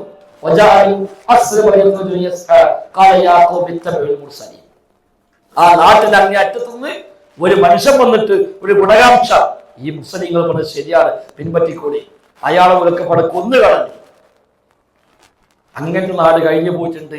പിന്നല്ലേ ഇപ്പൊ ഈ മക്കത്തെ മുസ്ലിക്കും ഈ അബൂജലൊക്കെ ആ കഥ പറഞ്ഞു നബിയെ. അതാ ഓതലബിഹും ഒരു കഥ പറഞ്ഞിടത്തോളൂ. ഓർക്ക് വലിയ കാര്യം മുഹമ്മദ് നബി ഒന്നും ഞങ്ങൾ വിശ്വസിച്ചില്ല. എന്തുണ്ടായി? ഒന്നുണ്ടാകാൻ. അതിലും വലുതൊക്കെ ലോകത്ത് കഴിഞ്ഞു പോയിട്ടുണ്ട് എന്നാണ് ആ കഥ നബിയുടെ പറഞ്ഞു കൊടുക്കുന്നതിൽ. അത് നബിക്കൊരു സമാധാനം, നബിയെ ആശ്വസിപ്പിക്കാൻ, ഒരു സമാധാനിപ്പിക്കാൻ കൂടിയാണ് അവിടെ സംഭവം അല്ലാഹുവിന്റെ വഹ്യായി നൽകിയത്. പറഞ്ഞു വന്നത് ഷഹാദത്തിൽ വരുന്ന പോരായ്മകൾ ഈ 70 ശാഖകളിൽ എവിടെയും വരാം. അത് ഏറ്റവും ഉന്നതമായതാണ് ലാ ഇലാഹ ഇല്ലല്ലാഹ്. അപ്പൊ ലാ ഇലാഹ ഇല്ലല്ലാഹയിൽ കുറവുണ്ടായാൽ അത് ഷഹാദത്തിനെ കാര്യമായി ഗൗരവമായി ബാധിക്കും. ഒരു വേള ഒരു പക്ഷെ ഷഹാദത്ത് പൂർണ്ണമായി നഷ്ടപ്പെട്ട് ഈമാൻ നഷ്ടപ്പെട്ട് കാഫിറായി പോകുന്ന വഴികൾ വരെ അതിൽ വരും. എന്നാൽ സൂചിപ്പിച്ചത് എല്ലാവരും അത് ഈമാന് കുറവുണ്ടായാൽ ഒരു കാഫിറാകുമെന്നല്ല. ഒരു പക്ഷേ ഈമാന് കുറവുള്ളവരാകും. ചിലപ്പോൾ ഇസ്ലാമിന് പുറത്തു പോണ പണിയുമാകും. ഇസ്ലാം വേറെ, ഈമാന് വേറെ. ഷഹാദത്ത് ചൊല്ലി അത് പ്രഖ്യാപിച്ച മുസ്ലിമാണ്, അയാൾ മുഅ്മിനാകണം എന്നില്ല. അയാൾ ഷഹാദത്ത് ചൊല്ലി നമ്മൾ പറഞ്ഞു കൊടുത്തു, ഇതിന് അർത്ഥമയാക്കി പറഞ്ഞു, അയാൾ അംഗീകരിച്ചു, അയാൾ നാളെ കൊണ്ട് ഷഹാദത്ത് രണ്ടും ചൊല്ലി, നമ്മൾ അയാളെ മുസ്ലിമായി പരിഗണിക്കും. അയാൾ മുഅ്മിനായിട്ടുണ്ടോ? ഇല്ല. ഈമാൻ അയാൾ ഉണ്ടാക്കിയെടുക്കാം. അതിനുണ്ടാക്കിയെടുക്കുക. ഈമാൻ പഠിച്ച് അത് പിന്നെ പ്രാവർത്തികമാക്കി ഈമാൻ വർദ്ധിച്ച് അങ്ങനെ ഈമാന്റെ ഉന്നതിലേക്ക് അയാൾ എത്തണം. ഈമാൻ കൂടും കുറയും. ഇസ്ലാം കൂടുകയും കുറയും ചെയ്യോ? ഇല്ല.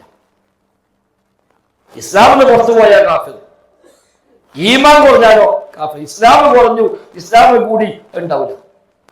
ഷഹാദത്ത് ചൊല്ലി വന്ന മുസ്ലിമായി. ബാക്കി വിശ്വാസപരമായ കാര്യങ്ങൾ ഇനി അയാൾ പഠിച്ചെടുത്തിട്ട് വേണം. അത് പഠിച്ച് അത് ബോധ്യപ്പെട്ടത് അംഗീകരിച്ച് അയാളെ ഈമാൻ അങ്ങനെ വർദ്ധിച്ചു വരും. ചിലപ്പോൾ ഈമാൻ കുറയുകയും ചെയ്യും. അതുകൊണ്ട് അറാബികൾ വന്ന് പറഞ്ഞല്ലോ, കാലത്തിൽ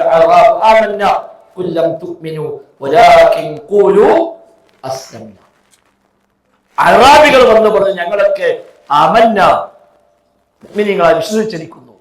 അല്ലാഹു പറഞ്ഞു വേണ്ട, ആമന്ന എന്ന് പറയണ്ട, വലാകിൻ ഖൂലു അസ്ലംന, മുസ്ലിമായി എന്ന് പറഞ്ഞോളൂ. എന്താ കാരണം? വലമ്മാ യദ്ഖുലുൽ ഈമാനു ഫീ ഖുലൂബികും, ഈമാൻ നിങ്ങളുടെ ഖൽബിലേക്ക് പ്രവേശിച്ചിട്ടില്ല.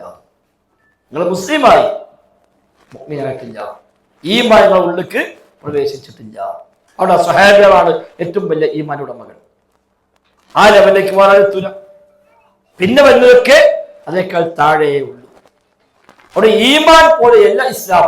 ഇസ്ലാം എന്നത് ഷഹാദത്ത് പ്രഖ്യാപിച്ചാൽ തന്നെയാണ് മുസ്ലിമായി. അതിന്റെ ശബ്ദമൊന്നും പാലിച്ചിട്ടില്ല, അതിന്റെ മറ്റു കാര്യങ്ങൾ പാലിച്ചിട്ടില്ല, ഒരുപാട് പോരായ്മകളുണ്ട് എങ്കിൽ ഇസ്ലാമിൽ നിന്ന് പുറത്തു പോകണം. ഇസ്ലാമിൽ നിന്ന് പുറത്തു പോണ പണികളുണ്ട് ഈമാന്റെ ഈ അത്യുന്നതമായ മേഖലകളിൽ.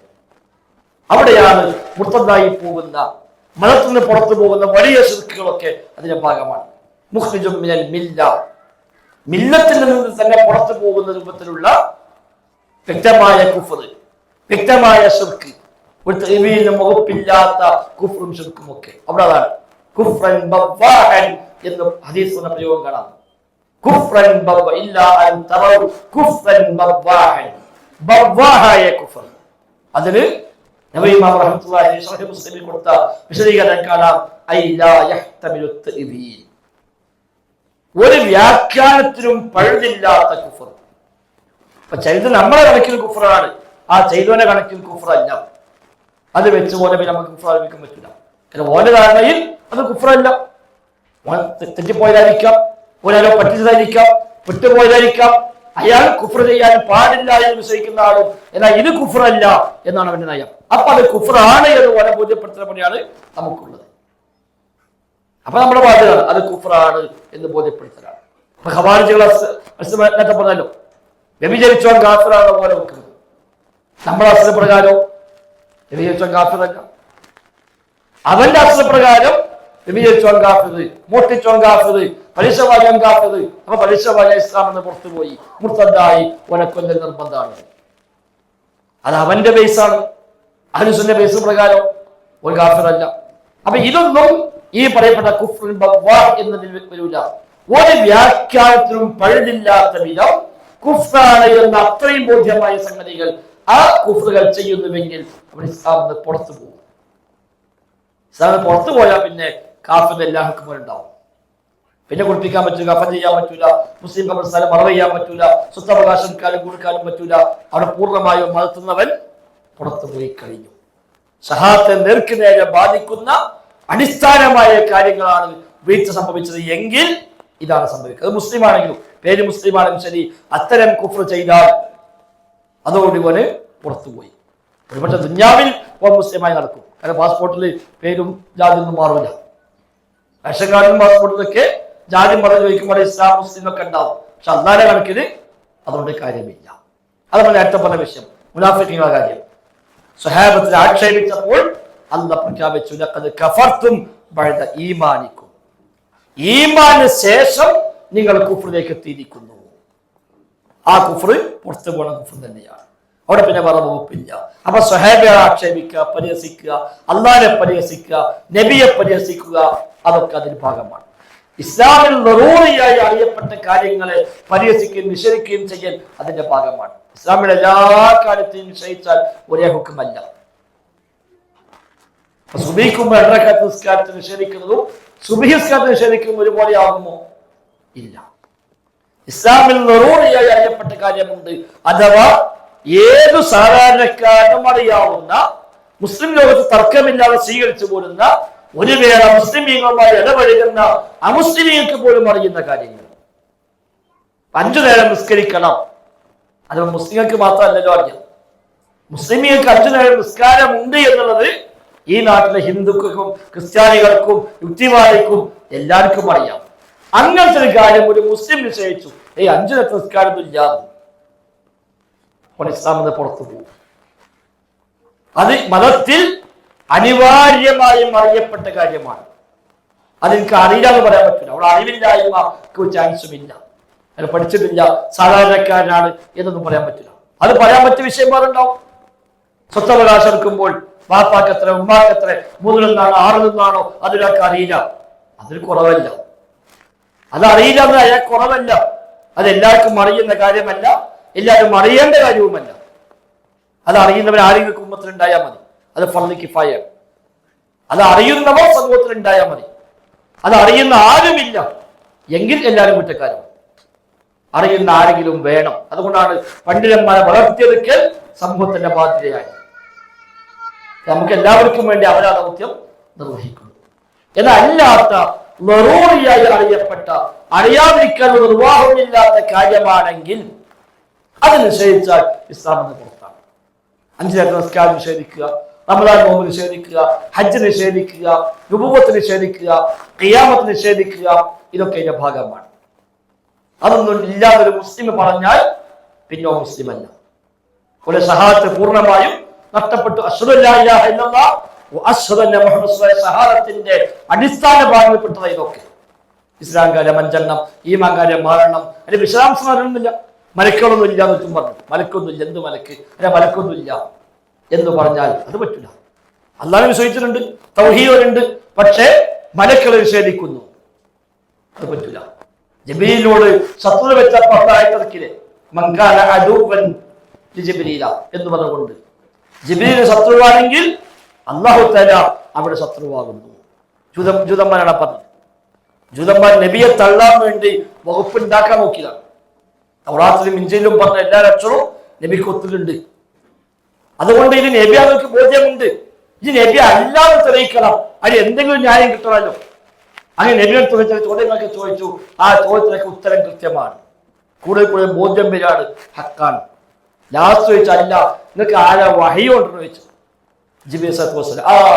ജിബ്രീൽ നമ്മൾ സമ്മതിക്കൂല, ജിബ്രീൽ കൊണ്ടല്ല, അത് പറ്റൂല, ജിബ്രീൽ ഞങ്ങൾ അംഗീകരിക്കൂല. വേറെ മണിക്കാണെങ്കിൽ വിശ്വസിക്കാമായിരുന്നു, വേറാണെങ്കിൽ വിശ്വസിക്കൂല. അവിടെ എന്താ പറയുന്നത്? ജിബ്രീലിനോട് ശത്രുതയാണോ? അല്ലാഹു തആല അവിശ്വാസികൾക്ക് ശത്രുവാകുന്നു, അത് പറ്റൂല. അപ്പൊ അനിവാര്യമായും അറിയപ്പെട്ട, അറിയാതിരിക്കാൻ ഒരു നിർവാഹമില്ലാത്ത കാര്യങ്ങൾ, മുസ്ലിമുകളുമായി ഇടപെടുന്ന അമുസ്ലിമികൾക്ക് പോലും അറിയുന്ന കാര്യങ്ങൾ, അത്തരം കാര്യങ്ങളെ ഒരുത്തൻ നിഷേധിച്ചാൽ അത് അറിവില്ലായ്മ കൊണ്ടാണ് എന്നോ അബദ്ധമാണ് എന്നോ ഒന്നുമുള്ള ന്യായം അയാൾക്കില്ല. അല്ലാത്തതൊക്കെ ചിലപ്പോ അറിവില്ലായ്മയുടെ ആനുകൂല്യം കിട്ടും. ജഹ്ല് എന്നുള്ളത് ഒരു ആനുകൂല്യമാണ് മതത്തിൽ. അറിവില്ലായ്മ അതൊരു ആനുകൂല്യമാണ്. അബദ്ധം ഒരു ആനുകൂല്യമാണ്. നമ്മൾ പറഞ്ഞതല്ലേ,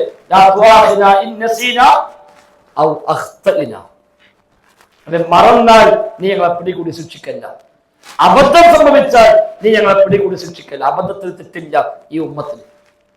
ഈ ഉമ്മത്തിൽ അല്ലാഹു കൊടുത്ത സ്പെഷ്യൽ ആനുകൂല്യമാണ്.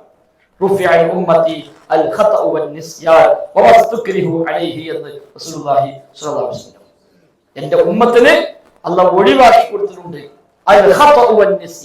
അബദ്ധങ്ങളും മറവിയും.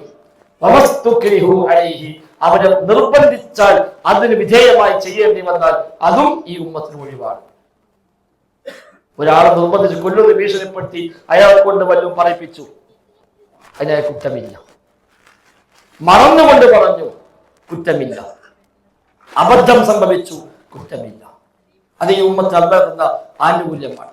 പക്ഷെ ആ മറവിയും ആ അബദ്ധവും എന്നുള്ള ആനുകൂല്യം നേരത്തെ പറഞ്ഞ വിഷയങ്ങളിൽ ബാധകമല്ല. 5 നേരം നമസ്കാരം നിർബന്ധമില്ല പറഞ്ഞു, പിന്നെ പറയാ അത് ഞാൻ മറന്നു പറഞ്ഞാണ്.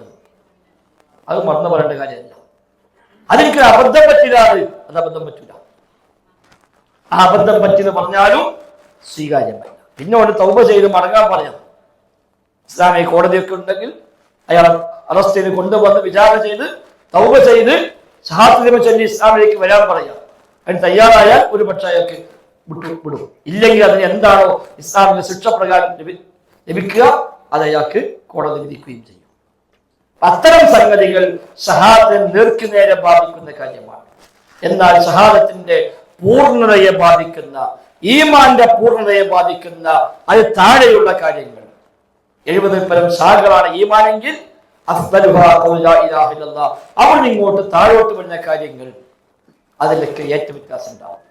അത് ആൾക്കനുസരിച്ച്, സന്ദർഭമനുസരിച്ച്, സാഹചര്യം അനുസരിച്ച് ഒക്കെ മാറ്റം വരും. ഒരേ കാര്യം ഒരാൾ ചെയ്താലും മറ്റൊരാൾ ചെയ്താലും ഒരുപോലെ ആകണം എന്നില്ല. സന്ദർഭവും സാഹചര്യവും അയാളുടെ നീയത്തും ഒക്കെ അതിൽ പ്രധാനമാണ്. അത് നേരത്തെ പറഞ്ഞത് അബദ്ധമാണോ അയാൾക്ക് ആനുകൂല്യം കിട്ടും. അതേ കാര്യം അബദ്ധമല്ല മറ്റൊരു മനഃപൂർവ്വം ചെയ്താലോ ഈ ആനുകൂല്യം അയാൾക്ക് ലഭിക്കുകയുമില്ല. മറവി ഒരാൾക്ക് ആനുകൂല്യമായി ലഭിക്കും, ബോധപൂർവം ചെയ്താലോ അത് ആനുകൂല്യമായി ലഭിക്കുകയുമില്ല. അപ്പൊ ഇങ്ങനെ നോക്കുമ്പോൾ നമ്മുടെ ഷഹാദത്തിനെ നമ്മൾ എപ്പോഴും ബലപ്പെടുത്തിക്കൊണ്ടേയിരിക്കുക. നമ്മുടെ ഷഹാദത്തിനെ എപ്പോഴും തഖ്വിയ ശക്തിപ്പെടുത്തിക്കൊണ്ടിരിക്കുക. അതിന് ഈ പറയപ്പെട്ട കാര്യങ്ങളൊക്കെ ഈമാൻ പൂർത്തിയാക്കാൻ ജീവിതത്തിൽ ഉണ്ടാവുക. 70 പരം ശാഖകളാണെങ്കിൽ ആ 70 പരം ശാഖകൾ പഠിക്കുക, അത് ജീവിതത്തിന്റെ ഭാഗമാക്കുക. അവിടെയൊക്കെ ഒരുപാട് സ്ഥലത്ത് ഹദീസ് കാണാം, മൻ കാന യുമിനു ബില്ലാഹി വൽ യൗമിൽ ആഖിർ, അല്ലാഹുവിലും പരലോകത്തും വിശ്വാസമുണ്ടെങ്കിൽ ഇങ്ങനെ ചെയ്യട്ടെ. ഇങ്ങനെ പറയട്ടെ, ഇങ്ങനെ വിശ്വസിക്കട്ടെ എന്ന് പറഞ്ഞ എത്രയോ പ്രയോഗങ്ങൾ ഹദീസിൽ കാണാം. അത് ഈമാനുമായി ബന്ധപ്പെട്ട് ചെയ്തു, ഈമാനുമായി ബന്ധിപ്പിച്ചു. മൻ കാന യുഅ്മിനു ബില്ലാഹ്, അല്ലാഹുവിൽ വിശ്വാസമുണ്ടെങ്കിൽ, പരലോകത്ത് വിശ്വാസമുണ്ടെങ്കിൽ, ഫൽയഖുൽ ഖൈറ, നല്ലത് പറയട്ടെ, ഔ ലിയസ്മുത്, അല്ലെങ്കിൽ മൗനം പാലിക്കട്ടെ. അതിലെ ഈമാനുമായിട്ട് നബി തങ്ങൾ ബന്ധപ്പെട്ടു. സംഗതി അത് വിശ്വാസകാര്യമല്ല, അത് സ്വഭാവവുമായി ബന്ധപ്പെട്ട, നിലപാടുമായി ബന്ധപ്പെട്ട കാര്യമാണ്. പക്ഷേ അതിനെ ഈമാനുമായി ബന്ധിപ്പിച്ചുകൊണ്ട് പറഞ്ഞു. മൻ കാന യുഅ്മിനു ബില്ലാഹി വൽ യൗമിൽ ആഖിർ ഫൽയുക്രിം ളൈഫഹു ജാരിയത, അവന്റെ ജാരിയത്തായ അതിഥിയെ അവൻ സൽക്കരിക്കട്ടെ. ന്യായമായി സൽക്കരിക്കാൻ അർഹതപ്പെട്ട അതിഥി, അതാ ജാരിയത്ത്. അത്തരം അതിഥിയെ അവൻ സൽക്കരിക്കട്ടെ. അത് ഈമാന്റെ ഭാഗമാണ്. ഈമാനുമായി ബന്ധിപ്പിച്ചാണ് അതിനെ പറഞ്ഞത്. ഇങ്ങനെയുള്ള പ്രയോഗങ്ങൾ ധാരാളമായി കാണാം ഈമാനുമായി ബന്ധപ്പെടുത്തിയ. അതൊക്കെ കുറവ് സംഭവിക്കാതിരിക്കാൻ, അത് ജീവിതത്തിൽ പാലിക്കാൻ പരിശ്രമിക്കുക എന്നത് ഈ ഈമാന്റെ തഖ്വീയത്തിന്റെ ഭാഗമാണ്. അതിൽ കുറവുകൾ വരുമ്പോൾ അവൻ കാഫിറായി പോകുന്നില്ല, പക്ഷെ അവന് ഈമാനിൽ കമ്മിയുണ്ടാകുന്നു, ഈമാൻ കുറയുന്നു. അത് നേരത്തെ ഞാൻ പറഞ്ഞ പാപങ്ങൾ മുഖേന ഈമാൻ കുറയും. തെറ്റുകൾ ചെയ്താൽ ഈമാൻ കുറയും, നന്മകൾ ചെയ്താൽ ഈമാൻ വർദ്ധിക്കും. ആ തെറ്റിന്റെ തോതനുസരിച്ച് ഈ ഏറ്റവ്യത്യാസത്തിലും വ്യത്യാസം ഉണ്ടാവും. എല്ലാ തെറ്റിലും ഒരുപോലെ കുറയുക.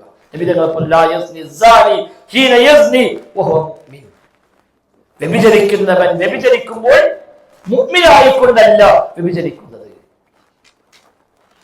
വ്യഭിചരിക്കുമ്പോൾ മുഅ്മിനായിക്കൊണ്ടല്ല വ്യഭിചരിക്കുന്നത് എന്ന് പറഞ്ഞാൽ ശരിയായ ഈമാനുണ്ടോ അവൻ വ്യഭിചരിക്കൂല. ഒരാൾ മുഅ്മിനായിട്ടും വ്യഭിചരിച്ചു എങ്കിൽ അവന് ഈമാനിൽ തകരാറുണ്ട്, അവന് ഈമാൻ പരിപൂർണമല്ല. അവൻ വ്യഭിചരിക്കൽ ഹറാമാണല്ലോ, കുഫ്റൊന്നല്ല. വ്യഭിചരിക്കൽ ഹറാമായ കാര്യമാണ്, കാഫിറായ കാര്യമോ ശിർക്കായ കാര്യമോ അല്ല. പക്ഷേ വ്യഭിചാരം ഒരാൾ ചെയ്യുന്നുവെങ്കിൽ അത് അയാളുടെ ഈമാനിൽ കുറവുണ്ട് എന്ന ലക്ഷണമാണ്. ഈമാൻ കുറവില്ലാത്ത ഒരാൾക്ക് ഇത് ചെയ്യാൻ കഴിയില്ല. മോഷ്ടിക്കുന്നവൻ, അതേ തന്നെ കാണാം, മോഷ്ടിക്കുന്നവൻ വിശ്വാസിയായിക്കൊണ്ടല്ല മോഷ്ടിക്കുന്നത്. ഈമാൻ ഒരു മനുഷ്യന് മോഷ്ടിക്കാൻ കഴിയില്ല. മുസ്ലിമാണ്, മുഅ്മിനാണ്, നിസ്കരിക്കുന്നുണ്ട്, ഈമാൻകാരൻ ഇസ്ലാമിനെ അംഗീകരിക്കുന്നുണ്ട്, എന്നിട്ട് കക്കാനും പോകുന്നുണ്ട് വിചാരിക്കാം എങ്കിൽ അതൊരു അമലാണ്, ഹറാമാണ്, കുഫ്റല്ല, ശിർക്കല്ല. പക്ഷേ അയാളുടെ ഈമാനിൽ കുറവുള്ളത് കൊണ്ടാണ് അയാൾ ആ വഴിക്ക് പോയത്, അല്ലെങ്കിൽ ചെയ്യൂല. അപ്പൊ ഇത്തരം തിന്മകളെ നബി തങ്ങൾ ഈമാനുമായി ബന്ധിപ്പിച്ചുകൊണ്ട് പറഞ്ഞു. അത് സംഭവിക്കുമ്പോൾ അവന്റെ ഈമാനിൽ തന്നെയാണ്, ഷഹാദയിൽ തന്നെയാണ് ആ കുറവുണ്ടാകുന്നത്. ഇനി അല്ലാഹു റസൂലും പഠിപ്പിച്ച കാര്യങ്ങൾക്ക് ഇവിടെ പറഞ്ഞ ഖബൂലു വൽ ഇൻഖിയാദ്, സ്വീകരിക്കുക, വിധേയപ്പെടുക, അത് ഈമാന്റെ പൂർണ്ണതയാണ്. ഷഹാദത്തിന്റെ ഷർത്താണ്, ലാ ഇലാഹ ഇല്ലല്ലാഹ് ഷർത്താണ് ഖബൂലു വൽ ഇൻഖിയാദ്, സ്വീകരിക്കുക, വിധേയപ്പെടുക. അന്നൊരു കാര്യം പറഞ്ഞാൽ, റസൂൽ ഒരു കാര്യം പറഞ്ഞാൽ സുമ്മ ലം യർതാബു, സംശയം പോലുമില്ല. ويسلموا تسليما فلا وربك لا يؤمنون حتى يحكموك فيما شجر بينهم ثم لا يجدوا في أنفسهم حرجا مما قضيت ويسلموا تسليما. തസ്ലീം, ഇൻഖിയാദ്, ഖബൂൽ. അല്ലാഹു റസൂൽ എന്ത് പറഞ്ഞാലും അംഗീകരിക്കുക, ചോദ്യമില്ല, മറ്റു ന്യായങ്ങളില്ല, അംഗീകരിക്കുന്നു. അതാണ് ഖബൂൽ വൽ ഇൻഖിയാദ്. അപ്പൊ അതിന് കുറവുണ്ടായാലോ? അതിൽ കുറവുണ്ടായാൽ ഷഹാദത്തിലാണ് കുറവ്. നബി തങ്ങൾ ഒരു കാര്യം പറഞ്ഞു, പക്ഷേ അത് സ്വീകരിക്കാൻ എന്തൊരു പ്രയാസം. എന്താ നബി അങ്ങനെ പറഞ്ഞത്? എന്റെ ഇസ്ലാമിൽ ഇങ്ങനെ ഉണ്ടായി, എന്റെ ആയത്തിൽ അങ്ങനെ, എന്റെ ഹദീസിൽ ഇങ്ങനെ എന്ന് സംശയം വരുന്നുവെങ്കിൽ അത് ഷഹാദത്തിലുള്ള പോരായ്മയാണ്. അതുകൊണ്ട് സ്വഹാബിമാർ നബി തങ്ങൾ എന്തു പറഞ്ഞാലും എന്തു ചെയ്താലും എന്തിനു വേണ്ടി എന്ന് പോലും ആലോചിക്കാതെ പ്രാവർത്തികമാക്കി. നബി തങ്ങൾ മിമ്പറിന്മേൽ ഖുതുബ നിർവഹിക്കുമ്പോഴാണ് ഇബ്നു മസ്ഊദ് റളിയല്ലാഹു അൻഹു വരിക പള്ളിക്ക്. അവൻ നബി തങ്ങൾ മിമ്പറിന്മേൽ ഇജ്ലിസ് ഇരിക്കുക, അവിടെ വാദിക്കുന്നത് പുറത്തവിടെ അവിടെ ഇരുന്നു. അദ്ദേഹത്തോട് പറഞ്ഞതല്ല. പക്ഷെ നബി ഇരിക്കുന്നു പറഞ്ഞപ്പോ പിന്നെ ഒന്നും ആലോചിച്ചില്ല, അവിടെ ഇരുന്ന് പുറത്ത്. അപ്പൊ നബി വെച്ച് എന്താ അവർക്ക് ഇരിക്കാൻ പറഞ്ഞു ആയിരുന്നു. അതാ ഇരിക്കിയാൽ അതിപ്പോ എന്നോടാവൂല എന്ന് വിചാരിച്ചിട്ടില്ല. അത്രയേറെ നബിതങ്ങൾ പറഞ്ഞാൽ പിന്നെ അവിടെ സംശയമില്ല. നിസ്കാരത്തിൽ നബിയും സഹാബത്തും സാധാരണ ചെരുപ്പിട്ട് നിസ്കരിക്കും. മദീനത്തെ പള്ളിക്ക് ചെരുപ്പിട്ട് കയറും, ചെരുപ്പിട്ട് നിസ്കരിക്കും. നമ്മുടെ പള്ളി ആവശ്യമില്ലാതെ തൊക്കൂട്ടിയപ്പോഴാണ് ചെരുപ്പ് പുറത്തൊക്കെ ഉണ്ടെന്നത്. നമ്മുടെ പള്ളി ചെരുപ്പിട്ട് കയറാൻ പറ്റുമോ? ഇസ്ലാമികമായിട്ട് പറ്റൂല, ഇസ്ലാമികമായി പറ്റൂല. ഇവിടെ പള്ളിനെ വൃത്തിക്കാണ് മുൻതൂക്കം. ചെരുപ്പിട്ട് കയറുക എന്നത് നബിയുടെ ഒരു രീതി, പള്ളിയെ മാനിക്കാതെ മറ്റൊരു രീതി. ഇവിടെ രണ്ടും എതിരായി വരുന്നു. അപ്പൊ ഏതിനെ മുന്തിക്കണം? പള്ളിയുടെ വൃത്തിയെ മുന്തിക്കണം. നബി ചെരുപ്പിട്ട് നിസ്കരിച്ചില്ലേ, ഞാൻ ചെരുപ്പിട്ട് കയറും എന്ന് പറഞ്ഞ് കാർപ്പറ്റിൽ ചെരുപ്പിട്ട് കയറിയാലോ? അതല്ല അയാൾ പറയുന്നത്. അബ്ദുൽ ആ ഹദീസ് വിശദീകരിക്കുമ്പോൾ ഇക്കാര്യം പ്രത്യേകം രേഖപ്പെടുത്തിയിട്ടുണ്ട്. മുഹമ്മദിയയിൽ നബിതങ്ങളുടെ രീതികൾ പറഞ്ഞപ്പോൾ നബിതങ്ങൾ ചെരുപ്പിട്ട് നിസ്കരിച്ചു എന്ന് പറയുന്നിടത്ത് അദ്ദേഹം അത് വിശദീകരിച്ചു. ഇക്കാലത്തെ പള്ളികളിൽ ഇതല്ല പ്രാവർത്തികമാക്കേണ്ടത്. അങ്ങനെ ചില മനുഷ്യന്മാരുടെ ഒന്ന പ്രശ്നത്തല്ലേ നബി സാഹിബ് ചെരുപ്പിട്ട് നിസ്കരിച്ചില്ലേ, ഞാൻ ചെരുപ്പിട്ട് കയറും, നിങ്ങൾ പണി ക്ലീൻ ചെയ്തോളി എന്ന് പറഞ്ഞാൽ അത് പറ്റില്ല. അവിടെ അയാൾ അതല്ല പാലിക്കേണ്ടത്, ആ പള്ളിയുടെ ഹുർമത്തെയാണ് അവിടെ പാലിക്കേണ്ടത്. നബിന്റെ കാലത്തോ പള്ളി മണലാണ്, പുറത്തും മണലാണ്, പള്ളിനകത്തും പുറത്തും മണലാണ്. ആകെ ഒരു ഈത്തപ്പള്ളിയുടെ ഓല കൊണ്ട് കണ്ട് വളച്ചു കിട്ടിയ പള്ളിയാണ്. അതുകൊണ്ട് അവിടെ നബിയുടെ പള്ളിയിൽ നായ്ക്കൾ വരെ കയറിയിട്ടുണ്ട്. ഇമാം ബുഖാരി റിപ്പോർട്ടിൽ കാണാം, നായകൾ വരെ പള്ളിയിൽ കയറി പോന്നിട്ടുണ്ട്. അത്രയുള്ള ആ പള്ളിക്ക് അത്ര അവിടെ ഒരു ബന്ദോബസ്തായിട്ടുള്ളൂ. ഒരു ദേശം ഈത്തപ്പ ഉരുളക്കല്ലിൽ കൊണ്ടുവന്ന് കുത്തിപ്പെറുക്കി വെച്ച ഒരു ആഫ് ചുമരും, ബാക്കി ഈത്തപ്പന്റെ ഓല കൊണ്ട് മടഞ്ഞുണ്ടാക്കി മറച്ചു വെച്ച ചുമരും, ഈത്തപ്പന്റെ ഓല കൊണ്ടുള്ള വാതിലും, അതാണ് നബിന്റെ പള്ളി. പുറത്ത് മണല്, അകത്തും മണൽ. അപ്പൊ നബിയും സഹാബത്തും സാധാരണ ചെരുപ്പിട്ട് നിസ്കരിക്കും. യഹൂദികൾ ചെരുപ്പിട്ട് നിസ്കരിക്കാറില്ല. നബി തങ്ങൾ പറഞ്ഞു, ഖാലിഫുൽ യഹൂദ്, നിങ്ങൾ യഹൂദികളെ എതിരാവുക, നിങ്ങൾ ചെരുപ്പിട്ട് നിസ്കരിക്കുക. ജൂതന്മാർ ചെരുപ്പിട്ട് നിസ്കരിക്കുക, എന്ത് വന്നാലും ചെരുപ്പിട്ട് നിസ്കരിക്കുക, ചെരുപ്പ് അയച്ചു നിസ്കരിക്കുക. അപ്പൊ നിങ്ങൾ അവരുമായി എതിരാവുക, നിങ്ങൾ ചെരുപ്പിട്ട് നിസ്കരിക്കുക. നമുക്ക് പറ്റും ചെരുപ്പിട്ട് നിസ്കരിക്കാൻ പറ്റിയ സ്ഥലത്താണോ ചെരുപ്പിട്ട് നിസ്കരിക്കുക? അപ്പൊ ഇവിടെ നിസ്കരിക്കാതെ നിസ്കരിക്കുമ്പോൾ ചെരുപ്പ് അയച്ചേക്കണോ? വേണ്ട. ഇവിടെ നിൽക്കുമ്പോൾ ചെരുപ്പുണ്ട്, അടക്കുമ്പോൾ ചെരുപ്പുണ്ട്, അവിടെ നിസ്കരിക്കുകയാണെങ്കിൽ ചെരുപ്പിട്ട് നിസ്കരിക്കാം.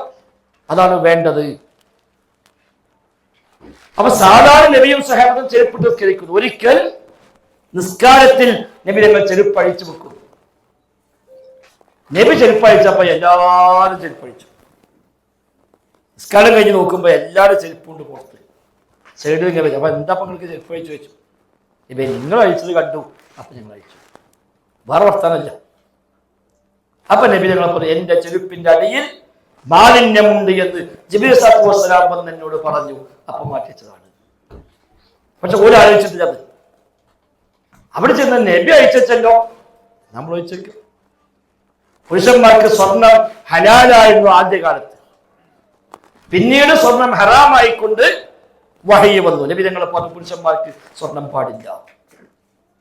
ഈ വിവരം അറിയാത്ത സുഹൈബി അടുത്ത ദിവസങ്ങളിൽ സ്വർണം മുതലിട്ട് വരാം. സാധാരണ എല്ലാവരും സ്വർണ്ണം ഇടലുണ്ട് അവിടെ. പുരുഷന്മാരൊക്കെ ഹറാമായി നിയമം വന്നപ്പോ എല്ലാവരും ഒഴിവാക്കി. ഇത് അറിയാത്ത ഒരാൾ പഴയ പോലെ സ്വർണ്ണിട്ട് വന്നിട്ടുണ്ട്.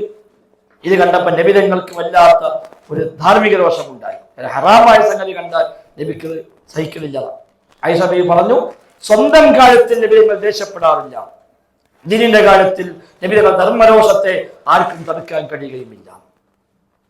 നബിനെ ചീത്തറിഞ്ഞാലും നബിയെ ആക്ഷേപിച്ചാലും നബിയെ പറ്റി എന്ത് പറഞ്ഞാലും അത് നബി കാര്യമാക്കൂല. പക്ഷെ അല്ലാഹുവിന്റെ ദീനിൽ സ്ഥിരപ്പെട്ടതിന് എതിരായി കണ്ടാൽ അത് നബിക്ക് സഹിക്കാനാവില്ല. അപ്പൊ നബി തങ്ങൾ ഈ മോതിരം ഊരിക്കണ്ട് എറിഞ്ഞു. അത് കഴിഞ്ഞ് നബി അങ്ങ് പോയി. കൂടെയുള്ള ആളുകൾ അദ്ദേഹത്തോട് പറഞ്ഞു, ഇത് എടുത്തോ, എന്റെ മക്കൾക്കോ സഹോദരിമാർക്കോ ഒക്കെ ഉപയോഗിക്കാം, പുരുഷന്മാർ ധരിക്കാൻ പാടില്ല എന്ന് നബി തങ്ങൾ പറഞ്ഞിട്ടുണ്ട്. ആ സുഹൈബി എന്ന വാക്കെന്നാലും അല്ലാഹുവിന്റെ റസൂൽ ഊരി വലിച്ചെറിഞ്ഞത് ഇനി ഞാൻ തൊടൂല, അത് ഞാൻ തൊടൂല, എന്റെ കൈയോടെ തൊടൂല, നബി വലിച്ചെറിഞ്ഞതല്ലേ, ഇനി വേണ്ട. അതാണ് ഖബൂലു വൽ ഇൻഖിയാദ്. നമ്മളായിട്ട് തിരിച്ച എന്താ പറഞ്ഞത്, വലിച്ചെറിയണോ അത് പറഞ്ഞാൽ പോലെ, പാടില്ല. എന്താ ഊരി വലിച്ചെറിയാൽ എന്ന് നമ്മൾ ചിന്തിക്കാം. അതാണ് സഹാബത്തിലെ വ്യത്യാസം. സഹാബികളെ സംബന്ധിച്ച് വേറെ ആലോചനയില്ല. അൽ ഖബൂലു വൽ ഇൻഖിയാദ്. നബി തങ്ങൾ എന്തു പറഞ്ഞോ അത് അപ്പടി സ്വീകരിക്കാനാണ്. വയുസല്ലിമു തസ്ലീമാ. നബിതങ്ങൾ പഠിപ്പിച്ച് നബിതങ്ങൾ ഹാക്കിമാക്കുക. ഹത്താ യുഹക്കിമൂക ഫീമാ ശജറ ബൈനഹും. അവർക്കുള്ള പ്രശ്നങ്ങളിൽ നബിയെ താങ്കൾ ഹാക്കിമാക്കുന്നത് വരെ അവരെ മുഅ്മിനാവുകയില്ല. നിന്റെ റബ്ബാണ് സത്യം. ഫലാ വറബ്ബിക, നിന്റെ റബ്ബാണ് സത്യം. ലാ യുഅ്മിനൂൻ, അവരെ മുഅ്മിനാവുകയില്ല. ഹത്താ യുഹക്കിമൂക ഫീമാ ശജറ ബൈനഹും. അവർക്കുള്ള പ്രശ്നങ്ങളിൽ നബിയെ താങ്കളെ വിധികർത്താവാക്കുന്നത് വരെ അവർ മുഅ്മിനാവുകയില്ല. വിധികർത്താവാക്കിയാൽ പോരാ. ثم لا يجدوا في انفسهم حرجا مما قضيت. നബിയെ താങ്കൾ വിധിച്ചതിൽ അവരുടെ മനസ്സിൽ ഒരു പ്രയാസം പോലും ഉണ്ടാകാൻ പാടില്ല. വയുസല്ലിമു തസ്ലീമാ, പൂർണ്ണമായും അവർ അതിന് വിധേയപ്പെടുകയും വേണം. നബി പറഞ്ഞു. നമ്മൾ അന്വേഷിച്ചു, വിഷയം വന്നപ്പോ അന്വേഷിച്ചപ്പോ കിട്ടി. ഹദീസ് എങ്ങനെ ഉണ്ട്, ഖുർആൻ ഇങ്ങനെ ഉണ്ട്. ഇനിയിപ്പോ സ്വീകരിക്കല്ല, ഇപ്പൊ എന്താ കാട്ടുക? അതുപോലെ ഹദീസൊക്കെ ഉണ്ട് പറഞ്ഞ് സ്വഹീഹാണ്, ബുഖാരി മുസ്ലിമൊക്കെ ഉണ്ട്. ഇനിയിപ്പോ സ്വീകരിക്കല് വേറെ വഴിയൊന്നുമില്ല എന്ന് പറഞ്ഞാൽ യുഹക്കിമൂക എന്ന ഭാഗം ശരിയായി. പക്ഷേ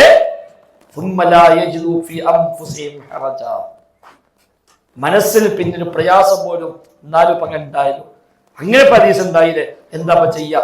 അതുപോലെ അത് ഇൻഖിയാദിനെതിരാണ്. അതിന് പൂർണ്ണമായും വിധേയപ്പെടുക. വേറെ ഒരു മാനസികമായ സങ്കോചവുമില്ലാതെ, ഒരു പ്രയാസവുമില്ലാതെ, പൂർണ്ണ മനസ്സോടെ സംതൃപ്തിയോടെ അത് സ്വീകരിക്കുക. അതാണ് സഹാദത്തിന്റെ പൂർണ്ണത. അപ്പൊ അതിൽ പോരായ്മ വരുന്തോറും സഹാദത്തിനെ ബാധിക്കും. ഹദീസുണ്ട് സ്വഹീഹ് എന്നൊക്കെ മനസ്സിലായി, നാം സ്വീകരിക്കൂല. ഹദീസൊക്കെ ഉണ്ട്, സ്വഹീഹാണ്, പക്ഷെ ആ സ്വഹീഹ് നമുക്ക് വേണ്ട, ആ ഹദീസ് നമുക്ക് വേണ്ട, അത് ഖുർആനെതിരാണ്, അത് ബുദ്ധിക്കെതിരാണ്, അത് സ്വീകാര്യമല്ല എന്ന് തോന്നുന്നുവെങ്കിൽ ആ തോന്നൽ പോലും അപകടമാണ്. ഇമാം ഷാഫി റഹിമഹുല്ലാഹിയോട് ഒരാൾ വന്ന് ഫത്വ ചോദിക്കുന്നുണ്ട്. അദ്ദേഹം നബി തങ്ങൾ ഹദീസ് പ്രകാരം മറുപടി കൊടുത്തു. അപ്പൊ ചോദ്യകർത്ത ചോദിച്ചു, നിങ്ങൾ ഇത് പ്രകാരം പറയുന്നുണ്ടോ? ഹദീസുണ്ട്, ശരി, നിങ്ങളുടെ അഭിപ്രായം ഇത് തന്നെയാണോ? ഇമാം ഷാഫി എന്താണ് വിചാരിച്ചത്? ഞാനൊരു ചർച്ചന്ന് വരുന്ന ആളാണോ? നിബിധങ്ങൾ പറഞ്ഞു ഞാൻ പറഞ്ഞിട്ട് പിന്നെ ഞാൻ സ്വീകരിക്കുമ്പോ ചോദിക്കേ, എന്താ ഞാൻ മുസ്ലിമോ തന്നെ, ഞാൻ വല്ല ക്രിസ്ത്യാനിയാണോ ഞാൻ തള്ളാൻ എന്നാണ് ഇമാം ഷാഫി റഹിമഹുല്ലാഹ് ആ മനുഷ്യൻ ചോദിച്ചത്. അത്ര ഗൗരവത്തിലാണ് അവരതിനെ കണ്ടത് എന്നർത്ഥം. അപ്പൊ നബിതങ്ങൾ പഠിപ്പിച്ചെടുത്ത് ഒരു ചെറിയ മനപ്രയാസം നേരിടുന്നുവെങ്കിൽ അത് സ്വീകരിക്കുന്നുണ്ട്, അംഗീകരിക്കുന്നുണ്ട്, പ്രാവർത്തികമാക്കുന്നുണ്ട്. പക്ഷേ എന്നാലും ഒരു മനപ്രയാസം, എന്നാലും ഇപ്പോ ഇസ്ലാം അങ്ങനെ ഉണ്ടായല്ലോ, ഇസ്ലാം അങ്ങനെ പറഞ്ഞല്ലോ, അത് ശരിയായില്ല, നമ്മൾ ചെയ്യാം, മുസ്ലിമാണ്, നമ്മൾ ചെയ്യാൻ പറഞ്ഞ് കാണിക്കാം, അത് പോരാ. പലപ്പോഴും ഇസ്ലാമിന്റെ നിയമങ്ങളുടെ ലക്ഷ്യം, അതിന്റെ ഉദ്ദേശം മനസ്സിലാക്കാതെ പോകുമ്പോൾ പലപ്പോഴും ആ തോന്നലുണ്ടാവും. ചില അമലുകളിൽ, ചില വേഷവിധാനങ്ങളിൽ, ചില ഭക്ഷണ പദാർത്ഥങ്ങളിൽ, ചില നിയമങ്ങൾ പഠിക്കുന്നിടത്തൊക്കെ എന്തേ ഇപ്പൊ ഇസ്ലാമിൽ അങ്ങനെ, എന്തേ ഇപ്പൊ അങ്ങനെ പറഞ്ഞു, എന്തേ ഇപ്പൊ ഈ വേഷം സ്വീകരിക്കാൻ പറഞ്ഞു, എന്തേ അങ്ങനെ കഴിക്കാൻ പാടില്ല എന്ന് പറഞ്ഞു എന്നൊക്കെയുള്ള തോന്നൽ വരുന്നുവെങ്കിൽ അത് പോലും ഗൗരവമാണ്. മനസ്സിൽ ഒരു മനസ്സങ്കോചം പോലും ഇല്ലാതെ, ഒരു മുറുമുറുപ്പ് പോലും ഇല്ലാതെ അത് പൂർണ്ണ മനസ്സോടെ സ്വീകരിക്കുക. അതാ സ്വീകരിക്കുന്ന നിലപാട്. മിഅ്റാജ് യാത്ര പോയി എന്ന് പറഞ്ഞപ്പോ അവിടെ പോലും അദ്ദേഹം പറഞ്ഞ വാക്കെന്താണ്? എന്റെ നബി അങ്ങനെ പറഞ്ഞോണം. കാരണം മുസ്ലിങ്ങൾ പറയണത് എന്റെ നബി എന്തൊക്കെ പറഞ്ഞു, ഇനിയെങ്കിലും ഒന്ന് മാറി ചിന്തിച്ചുകൂടെയാണ്. അപ്പൊ എന്തേ അറിഞ്ഞില്ലേ, ഇന്നലെ രാത്രി ഫലസ്തീനിൽ പോയി, ബൈത്തുൽ മുഖദ്ദസിൽ പോയി, അവിടെ ആകാശത്ത് പോയി, നേരം മുടക്കുമായി തിരിച്ചെത്തിനൊക്കെ പറഞ്ഞു. അങ്ങനെ പറഞ്ഞു ചോദിച്ചാൽ പറഞ്ഞു, എന്റെ നബി പറഞ്ഞെങ്കിൽ സത്യമാണ്, എന്റെ നബി പറഞ്ഞെങ്കിൽ സത്യമാണ്. കാരണം പറഞ്ഞു എന്ന് പറഞ്ഞാൽ ഈ മുസ്ലിങ്ങളാണ്, ചിലപ്പോൾ വെറുതെ ഉണ്ടാക്കി പറയും. എന്റെ നബി പറഞ്ഞിട്ടുണ്ടോ, എന്റെ റസൂൽ പറഞ്ഞെങ്കിൽ സത്യം, തീർച്ച അത് സത്യം തന്നെയാവുന്നു. അപ്പൊ ചോദിച്ചല്ല ഇത് അംഗീകരിക്കുമോ? എന്താ അംഗീകരിക്കാൻ പ്രയാസം? അതിനും അപ്പുറം അംഗീകരിച്ച ആളാണ് ഞാൻ. ആകാശത്ത് നിന്ന് വിവരം ലഭിക്കുന്നുണ്ട് എന്ന് നബിതങ്ങൾ പറഞ്ഞപ്പോൾ അത് അംഗീകരിച്ച് ഒപ്പം കൂടാണ് ഞാൻ.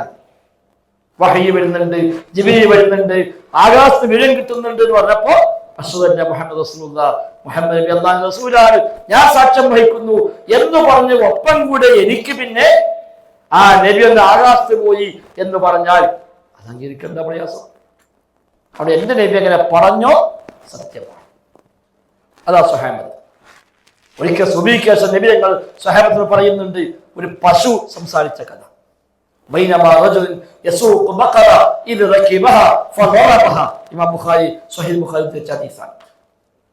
ഒരു മനുഷ്യൻ ഒരു പശുവിനെയും തെളിച്ചുകൊണ്ട് ഇങ്ങനെ പോവുകയാണ്. പശുവിനെ തെളിച്ചുകൊണ്ട് പോകുന്നു. അങ്ങനെ കുറെ പോയപ്പോ ഇയാൾക്ക് തോന്നി എന്തിനാ ഞാൻ ഇതിന് പിന്നാലെ നടക്കുന്നത്, എനിക്കിതിനെ പുറത്ത് കയറിയാൽ പോലെ. അങ്ങനെ ഇയാൾ ആ പശുവിനെ മേലെ കീഴിൽ ഇരുന്നിട്ട് പശുവിനെ അടിക്കാൻ തുടങ്ങി പോകാൻ വേണ്ടി. അപ്പൊ പശു ഇയാളോട് പറഞ്ഞു, ഞങ്ങൾ സൃഷ്ടിക്കപ്പെട്ടത് ഇതിനു വേണ്ടിയല്ല, വാഹനമായി ഉപയോഗിക്കാനല്ല ഞങ്ങളൊന്ന് സൃഷ്ടിച്ചത്.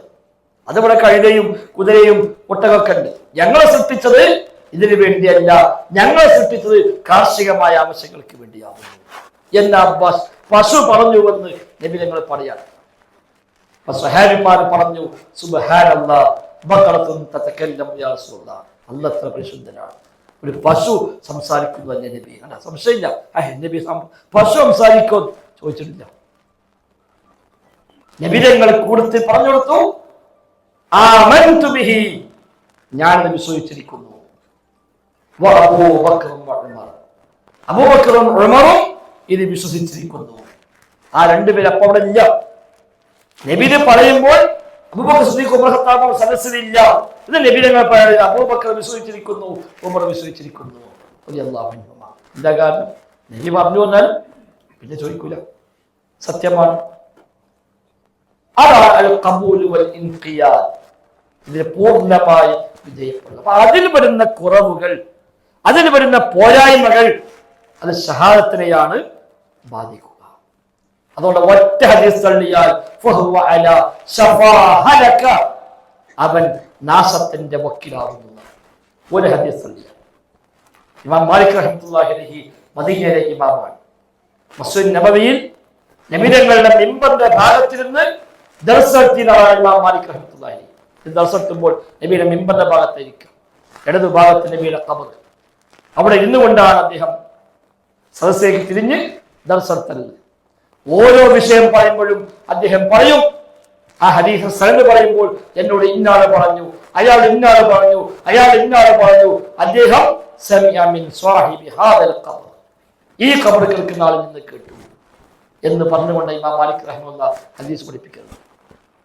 ഇമാം ഷാഫി റഹിമഹുല്ലാഹ് ഇമാം മാലിക്കിന്റെ ദർസിൽ ആദ്യമായി പങ്കെടുത്തത് 25 ഹദീസാണ് ഇമാം മാലിക് അന്ന് പഠിപ്പിച്ചത്.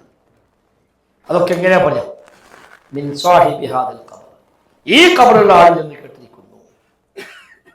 ആ ഇമാം മാലിക്കിന്റെ മുമ്പിൽ ഒരാൾ വന്നുകൊണ്ട് സംശയം ചോദിക്കുക, ഞാൻ മദീനയിൽ നിന്ന് മക്കയിലേക്ക് ഉംറയ്ക്ക് വേണ്ടി പോവാൻ, മിൻ ഐന ഉഹ്രിം, എവിടുന്നാണ് ഞാൻ ഇഹ്റാമിൽ പ്രവേശിക്കേണ്ടത്? ഇമാം മാലിക് റഹ്മത്തുള്ളാഹി പറഞ്ഞു, മീഖാത്ത് അല്ലദീ വഖത്തഹു റസൂലുള്ളാഹി സ്വല്ലല്ലാഹു അലൈഹി വസല്ലം, അല്ലാഹു റസൂൽ നിശ്ചയിച്ച മീഖാത്ത് ഉണ്ട്, അവിടെ ഇഹ്റാം ചെയ്യാം. എന്താണ് സംശയം? മദീനയിൽ പോകുമ്പോൾ നബി നിശ്ചയിച്ച മീഖാത്തുണ്ട്, അബിയാർ അലി, ഇന്നത്തെ കാലത്ത് ദുൽ ഹുലൈഫ എന്നറിയപ്പെടുന്നു. 8 കിലോമീറ്റർ മദീന പള്ളിക്ക് സഞ്ചരിച്ചാൽ മീഖാത്തിലേക്ക് എത്തും. അവിടുന്നാണ് ഇഹ്റാം ചെയ്യേണ്ടത്.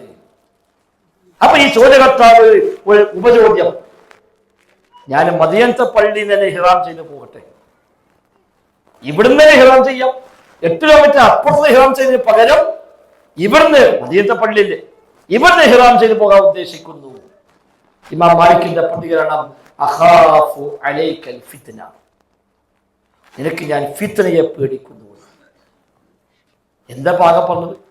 മീഖാത്ത് ഇഹ്റാം ചെയ്തോ പറഞ്ഞപ്പോ അല്ല, ഞാൻ ഇവിടുന്ന് ഇഹ്റാം ചെയ്യാം എന്ന് പറയുമ്പോൾ നിനക്ക് ഞാൻ ഫിത്നയെ ഭയപ്പെടുന്നു. ആ ഫിത്ന കുഫ്ർ എന്ന അർത്ഥത്തിലാണ്. ശിർക്ക് അർത്ഥത്തിലാണ്. ഈ മനുഷ്യൻ ചോദിച്ചു അയ്യു ഫിത്ന ഫീ സിയാദത്തിൽ ഖൈർ, ഒരു ഖൈറായ കാര്യം കുറച്ച് അധികം ചെയ്താൽ എന്താ ഫിത്ന ഉള്ളത്? വഇന്നമാ ഹിയ അംയാലുൻ അസീദുഹാ, ഏതാനും മൈലുകൾ അധികമായി ചെയ്യുകയല്ലേ അതിന് എന്താ ഫിത്ന? അപ്പുറത്ത് ഇഹ്റാം ചെയ്യാൻ പറഞ്ഞത് ഏതാനും മൈൽ ഇപ്പുറത്തുനിന്ന് ഇഹ്റാം ചെയ്തു പോയി, ഒരു നല്ല കാര്യം കുറച്ച് അധികം ചെയ്തു, അതെന്ത് ഫിത്നയുണ്ട്? ഇമാം മാലിക്കിന്റെ മറുപടി അല്ലാഹുവിന്റെ റസൂൽ സ്വല്ലല്ലാഹു അലൈഹി വസല്ലം അവർ സ്ഥലം നിശ്ചയിച്ചില്ല. എനിക്ക് തോന്നുക കുറച്ചുകൂടെ നല്ലത് ഇപ്പുറത്തുനിന്നാണ് തോന്നുക, ഇത് തന്നെയാണ് ഫിത്ന എന്ന് അദ്ദേഹം നബി വിശുദ്ധ ഖുർആനിൽ ആയത്ത് ഓതി കൊടുത്തു. ഫൽയഹ്ദരില്ലദീന യുഖാലിഫൂന അൻ അംരി അൻ തുസീബഹും ഫിത്ന ഔ യുസീബഹും അദാബുൻ അലീം. നബി തങ്ങളുടെ കൽപ്പനക്ക് എതിര് ചെയ്യുന്നവർ പേടിച്ചുകൊള്ളട്ടെ, അവരെ ഫിത്ന ബാധിക്കുമെന്ന്, അല്ലെങ്കിൽ വേദനാജനകമായ ശിക്ഷ അവരെ പിടികൂടുമെന്ന് അവരെ ഭയപ്പെടട്ടെ എന്ന ആയത്ത് ഇമാം മാലിക് റഹ്മത്തുള്ളാഹി ഓതി കൊടുക്കുക. ഇയാളിപ്പോ എന്താ ചോദിച്ചുള്ളൂ? ഒരു ഇഹ്റാമിന്റെ വിഷയത്തിൽ അപ്പുറത്ത് ചെയ്യേണ്ട ഇഹ്റാം കുറച്ചുകൂടെ ഇപ്പോൾ ചെയ്ത നല്ല കാര്യമല്ലേ എന്ന് ചോദിക്കുമ്പോഴാണ് നിനക്ക് ഞാൻ ഫിത്നയെ ഭയപ്പെടുന്നു. കാരണം എന്താ? നബിതങ്ങൾ സ്ഥലം നിശ്ചയിച്ചാൽ അതെന്റെ സ്ഥലം, എന്താ ഇവിടെ നയിക്കൂടെ, കുറച്ചുകൂടെ മുമ്പ് നയിക്കൂടെ? ആ ചോദ്യമില്ല. അവിടെ സ്വഹാബിമാർ നബിയോട് വളരെ കുറച്ച് സംശയം ചോദിച്ചിട്ടുണ്ട്. സംശയങ്ങൾ ചോദിക്കുന്നില്ല സ്വഹാബിയാണ്. നബി തങ്ങൾ എന്ത് പറഞ്ഞോ അത് സ്വീകരിച്ച് അമലാക്കി പോരാ. പിന്നെ ചോദ്യമില്ല, നമുക്കുള്ള സംശയം തീരാത്തത്, ചോദിച്ചാലും പിന്നെയും ചോദിച്ച് അങ്ങനെയാണ് ഇങ്ങനെ ആയിക്കൂടെ, ഇങ്ങനെ അങ്ങനെ ആയിക്കൂടെ, അതൊന്നും സ്വഹാബിയാക്കില്ല. നബി എന്തേ പറഞ്ഞു അത് നമ്മൾ ചെയ്യാം. സ്വഹാബിയെ പറയാ, അറാബികൾ വന്നാൽ, ഗ്രാമീണരായ അറബികൾ വരും, ഈ ബതുക്കളായ ആളുകളൊക്കെ ഓര് വരുമ്പോൾ ഞങ്ങൾക്ക് വലിയ ഇഷ്ടമാണ്. കാരണം ഓര് കുറെ ചോദിക്കും, ഓർക്ക് പിന്നെ വേറെ അതവൊന്നും അറിയില്ല. അത് അവരുടെ പേരും നേരെ വന്നിട്ട് തുടങ്ങും ആണ് ചോദിക്കുക. അപ്പൊ ഞങ്ങൾക്ക് വലിയ ഇഷ്ടമാണ്, ഞങ്ങൾക്കും പഠിക്കാലോ ഓര് ചോദിക്കുമ്പോൾ. സഹാബിമാർ ചോദ്യങ്ങൾ പോലും ചോദിക്കുന്നില്ല. അത്രയേറെ നബിതങ്ങൾ എന്തു പറഞ്ഞോ അത് സ്വീകരിച്ചു പോവുക. അപ്പൊ അതിൽ വരുന്ന പോരായ്മകൾ സ്ഥിരപ്പെട്ട ഒരൊറ്റ ഹദീസ് നിഷേധിക്കുമ്പോൾ പോലും അവൻ നാശത്തിന്റെ വക്കീലാകുന്നു എന്നാണ് മുൻകാലങ്ങൾ പഠിപ്പിച്ചത്.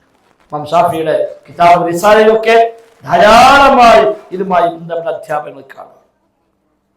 നബി പറഞ്ഞു എന്ന് ബോധ്യപ്പെട്ടിട്ട് എന്തെങ്കിലും ഒന്ന് അതിനപ്പുറത്തേക്ക് പോകുമ്പോൾ അത് ഷഹാദത്തിനെ ബാധിക്കും, കുഫ്റിലേക്ക് എത്തും.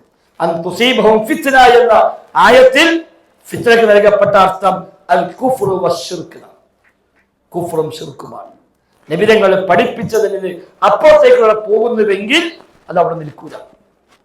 കുറച്ചു കഴിഞ്ഞാൽ അയാൾ കുഫ്റിലേക്ക് എത്തും, അല്ലെങ്കിൽ ശിർക്കിലേക്ക് എത്തും, അവിടേക്ക് എത്തിക്കൊള്ളും. നബിതങ്ങൾ പഠിപ്പിച്ചത് ബോധ്യപ്പെട്ടിട്ടും അതിനെതിരായി പറയുന്നുവെങ്കിൽ, അതിനെതിരായി ചെയ്യുന്നുവെങ്കിൽ അവൻ അവസാനം ചെന്നെത്തുക കുഫ്റിലായിരിക്കുന്നു. ഈ ആയത്തിന്റെ അവസ്ഥയാണ്. അതുകൊണ്ടാണ് ഇമാം മാലിക് റഹ്മത്തുള്ളാഹി ആയത്തോടെ ഓതി കൊടുത്തത്. അപ്പൊ സഹോദരന്മാർ, ഏത് രംഗത്തും നമ്മുടെ ഷഹാദത്തിനെ ബാധിക്കുന്ന ഇത്തരം മേഖലകളിൽ അതീവ ശ്രദ്ധ, അങ്ങേയറ്റത്തെ സൂക്ഷ്മത അനിവാര്യമാണ്. നമുക്ക് അമൽ ചെയ്യാതിരിക്കാം, അത് മറ്റൊരു കാര്യം. എല്ലാ കാര്യവും ഫർളൊന്നല്ല, എല്ലാം വാജിബായ കാര്യമല്ല. നബി ഞങ്ങൾ പഠിപ്പിച്ചത് സുന്നത്തായ കാര്യമുണ്ട്, നിർബന്ധമായ കാര്യമുണ്ട്. അതൊക്കെ നമുക്ക് ചെയ്യാം. നബി തന്നെ പറഞ്ഞു, ഉദ്ദേശിക്കുന്നവർ ചെയ്തുകൊള്ളട്ടെ. പക്ഷേ അമൽ ചെയ്യുക എന്നതിനപ്പുറത്ത് നബിതങ്ങൾ പഠിപ്പിച്ച് നിരാകരിക്കുക, നിഷേധിക്കുക, പരിഹസിക്കുക, ഖുർആനിൽ വന്ന കാര്യത്തെ ചോദ്യം ചെയ്യുക എന്നത് അവന്റെ അസ്ലിനെ തകർക്കുന്ന കാര്യമാണ്. അവന് പ്രാവർത്തികമാക്കാൻ ശർഈയായ തടസ്സമുണ്ടോ? ഒരു പ്രാവർത്തികമാക്കാതിരിക്കാം. എല്ലാ സ്ഥലത്തും ഒരാൾ അമൽ ചെയ്യാൻ നിർബന്ധമുണ്ടോ? ഇല്ല. നബിയുടെ മുമ്പിൽ ഒരു ഗ്രാമീണം എന്ന് പറഞ്ഞ നബിയെ, എനിക്ക് സ്വർഗത്തിൽ പോകണം, പക്ഷേ ഒരുപാട് അവിടെ ഒന്നും ചെയ്യാൻ കഴിയില്ല, കുറെ അവിടെ ഒന്നും ചെയ്യാൻ കഴിയില്ല, സ്വർഗത്ത് പോകും വേണം. എനിക്ക് എളുപ്പ വഴി പറഞ്ഞിട്ടുണ്ട്. ഒരു സാധാരണക്കാരന്റെ ന്യായമായ ചോദ്യം. നബി ഞങ്ങൾ പറഞ്ഞു, 5 നേരം കൃത്യമായി നിസ്കരിക്കണം. ഞാൻ നിസ്കരിച്ചോളാം. അത് ശരി. വേറെ കുറെ നിസ്കാരം ഉണ്ട് ചോദിച്ചു. വേറെ കുറെ നിസ്കാരമുണ്ട്. ഇല്ല, നിർബന്ധമില്ല. സ്വമേധയാ ചെയ്യുന്നുവെങ്കിൽ എനിക്ക് ചെയ്യാം. വേണ്ട, ഞാൻ ചെയ്യില്ല, അത് വേണ്ട, നിർബന്ധമായി നിസ്കരിച്ചോളാം. ഇനി വല്ലതുണ്ടോ? ഇനി റമദാൻ മാസം നോമ്പെടുക്കണം, നോൽക്കാം. വേറെ വല്ലതും ഉണ്ടോ? പിന്നെ കുറെ നോമ്പുണ്ട്. ഇല്ല നിർബന്ധമില്ല. സ്വമേധയാ ചെയ്യുന്നുവെങ്കിൽ സുന്നത്തായി നോമ്പ് നോൽക്കാം. അപ്പോഴും പറയില്ല അത് ഞാൻ നോൽക്കൂല. അങ്ങനെ ഫർദായൊക്കെ നബിയോട് പറഞ്ഞു കൊടുത്തു. ഇനി വല്ലതും ഉണ്ടോ? ഇനിയൊന്നുമില്ല. ശരി. അയാൾ ഒറ്റ പ്രഖ്യാപനം, വല്ലാഹി ലാ അസീദു വലാ അൻഖുസ്. പടച്ച റബ്ബാണ് സത്യം, ഈ പറഞ്ഞതിന് ഒന്നും ഞാൻ അധികം ചെയ്യൂല, ഇതിലൊന്നും കുറക്കൂല. ഫർദ് നിസ്കരിക്കും, ഫർദ് മുമ്പോയ്ക്കും, അതിനപ്പുറത്തേക്ക് ഒന്നിട്ട് കൂട്ടുകയുമില്ല, ഇതൊന്നിട്ട് കമ്മിയും വരുത്തൂല എന്നും പറഞ്ഞ് ഇദ്ദേഹം പോയി. പോകുമ്പോ നബി തങ്ങൾ പറഞ്ഞു, അഫ്ലഹ ഇൻ സദഖ. അവസാനം പറഞ്ഞ വാക്കുണ്ടല്ലോ, അത് സത്യസന്ധമായിട്ടാണെങ്കിൽ അവൻ വിജയിച്ചിരിക്കുന്നു. മിനിമം പാസ് അത് ആവശ്യം. മിനിമം പാസ് എന്നുള്ളതാണ് ഏറ്റവും നിർബന്ധമായി ചെയ്യേണ്ട കാര്യങ്ങൾ.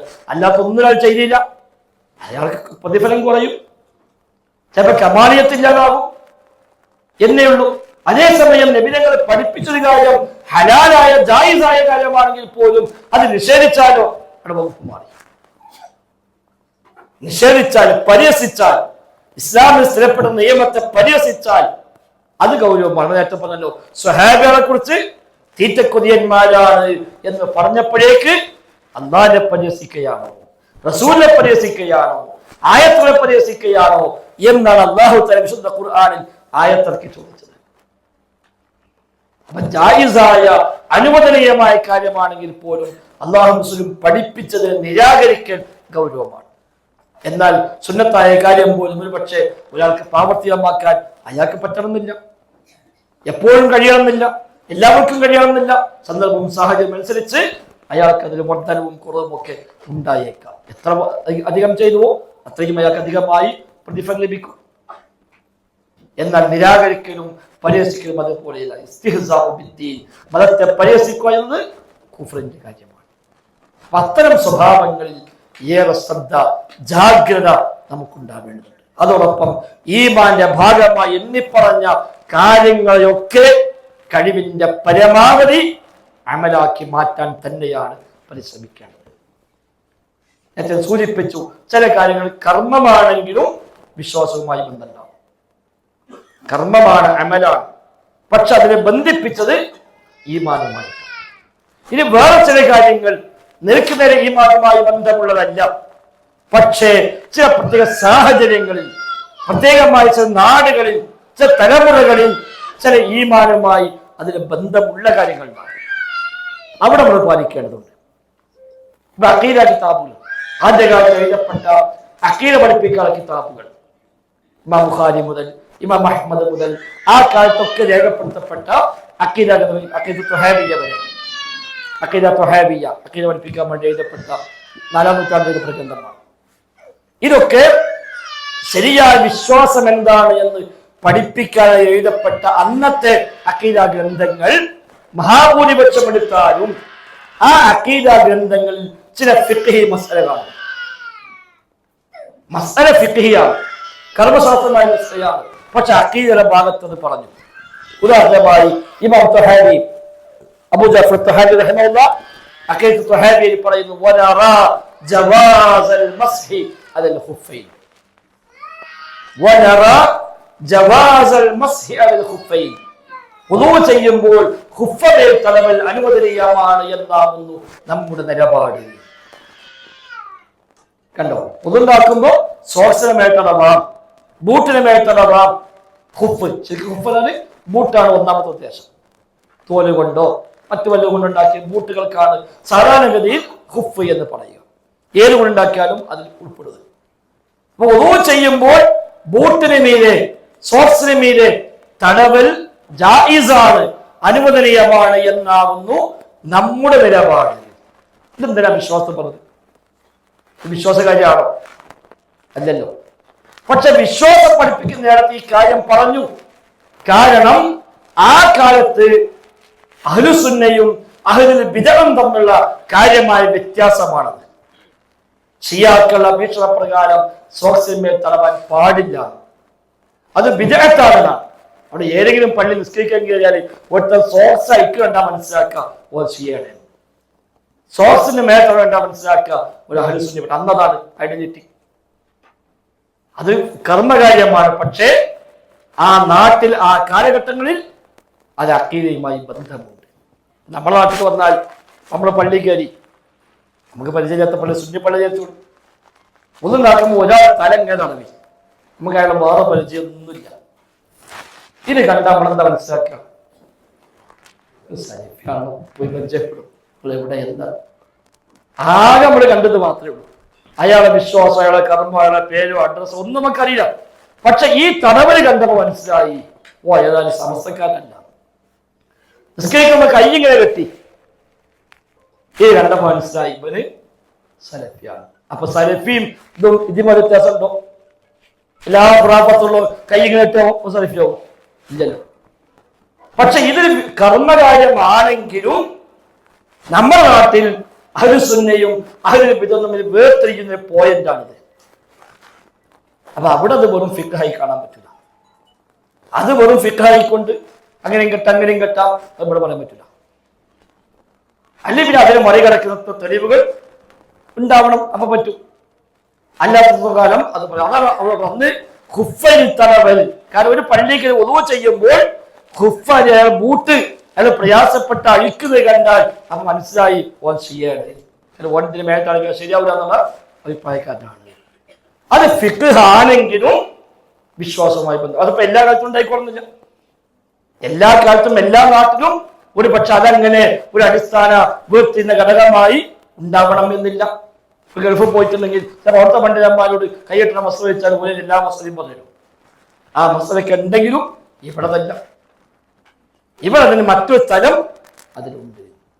അപ്പൊ അത്തരം ഷിആറുകളായി മാറിയത്, ചിഹ്നങ്ങളായി മാറിയത്, അഹ്ലുസുന്നയും അല്ലാത്തതും വേർതിരിക്കാനുള്ള ചിഹ്നങ്ങളായി മാറിയ ചില ഫിഖ്ഹി മസലകൾ അത് ഫിഖ് ആണെങ്കിലും അഖീദയുമായി ചിലപ്പോൾ അതിന് ബന്ധമുണ്ടാകും. അതുകൂടി നമ്മൾ പാലിക്കേണ്ടതുണ്ട്. എന്താണെങ്കിലും അവസാനിപ്പിക്കുമ്പോൾ എല്ലാ രംഗത്തും നമ്മുടെ ഷഹാദത്തിന് കോട്ടം തട്ടാതിരിക്കുക എന്നതാണ് അടിസ്ഥാനം. അശ്ഹദു, ഞാൻ സാക്ഷ്യം വഹിക്കുന്നു എന്നാണ്. ഞാൻ സാക്ഷ്യം വഹിക്കുന്നു, അത് സാക്ഷ്യമായിരിക്കണം. അത് അസ്ലിയായി വേണ്ടത് 3 കാര്യം നബി തങ്ങൾ പറഞ്ഞു. ഈമാന്റെ മാധുര്യം ലഭിക്കാൻ 3 കാര്യം. മൻ റളിയ ബില്ലാഹി റബ്ബ വബിൽ ഇസ്ലാമി ദീന വബി മുഹമ്മദിൻ സ്വല്ലല്ലാഹു അലൈഹി വസല്ലമ റസൂല. അല്ലാഹുവിനെ റബ്ബായി തൃപ്തിപ്പെടുക. റിളയാണ്. റളിയ ബില്ലാഹ്, അല്ലാഹുവിനെ തൃപ്തിപ്പെടുക. ഇസ്ലാമിനെ ദീനായി തൃപ്തിപ്പെടുക. മുഹമ്മദ് നബിയെ നബിയായി റസൂലായി തൃപ്തിപ്പെടുക സ്വല്ലല്ലാഹു അലൈഹി വസല്ലം. അതാണ് ദാഖ തുഅമൽ ഈമാൻ. ഈമാന്റെ മാധുര്യം അനുഭവിക്കാം. സലാസ് മൻ കുന്ന ഫീഹി വജദ ബിഹിന്ന ഹലാവത്തൽ ഈമാൻ. 3 കാര്യം ഒരാളിൽ ഉണ്ടെങ്കിൽ അയാൾക്ക് ഈമാന്റെ മാധുര്യം അനുഭവിക്കാം, ടേസ്റ്റ് അനുഭവിക്കാം.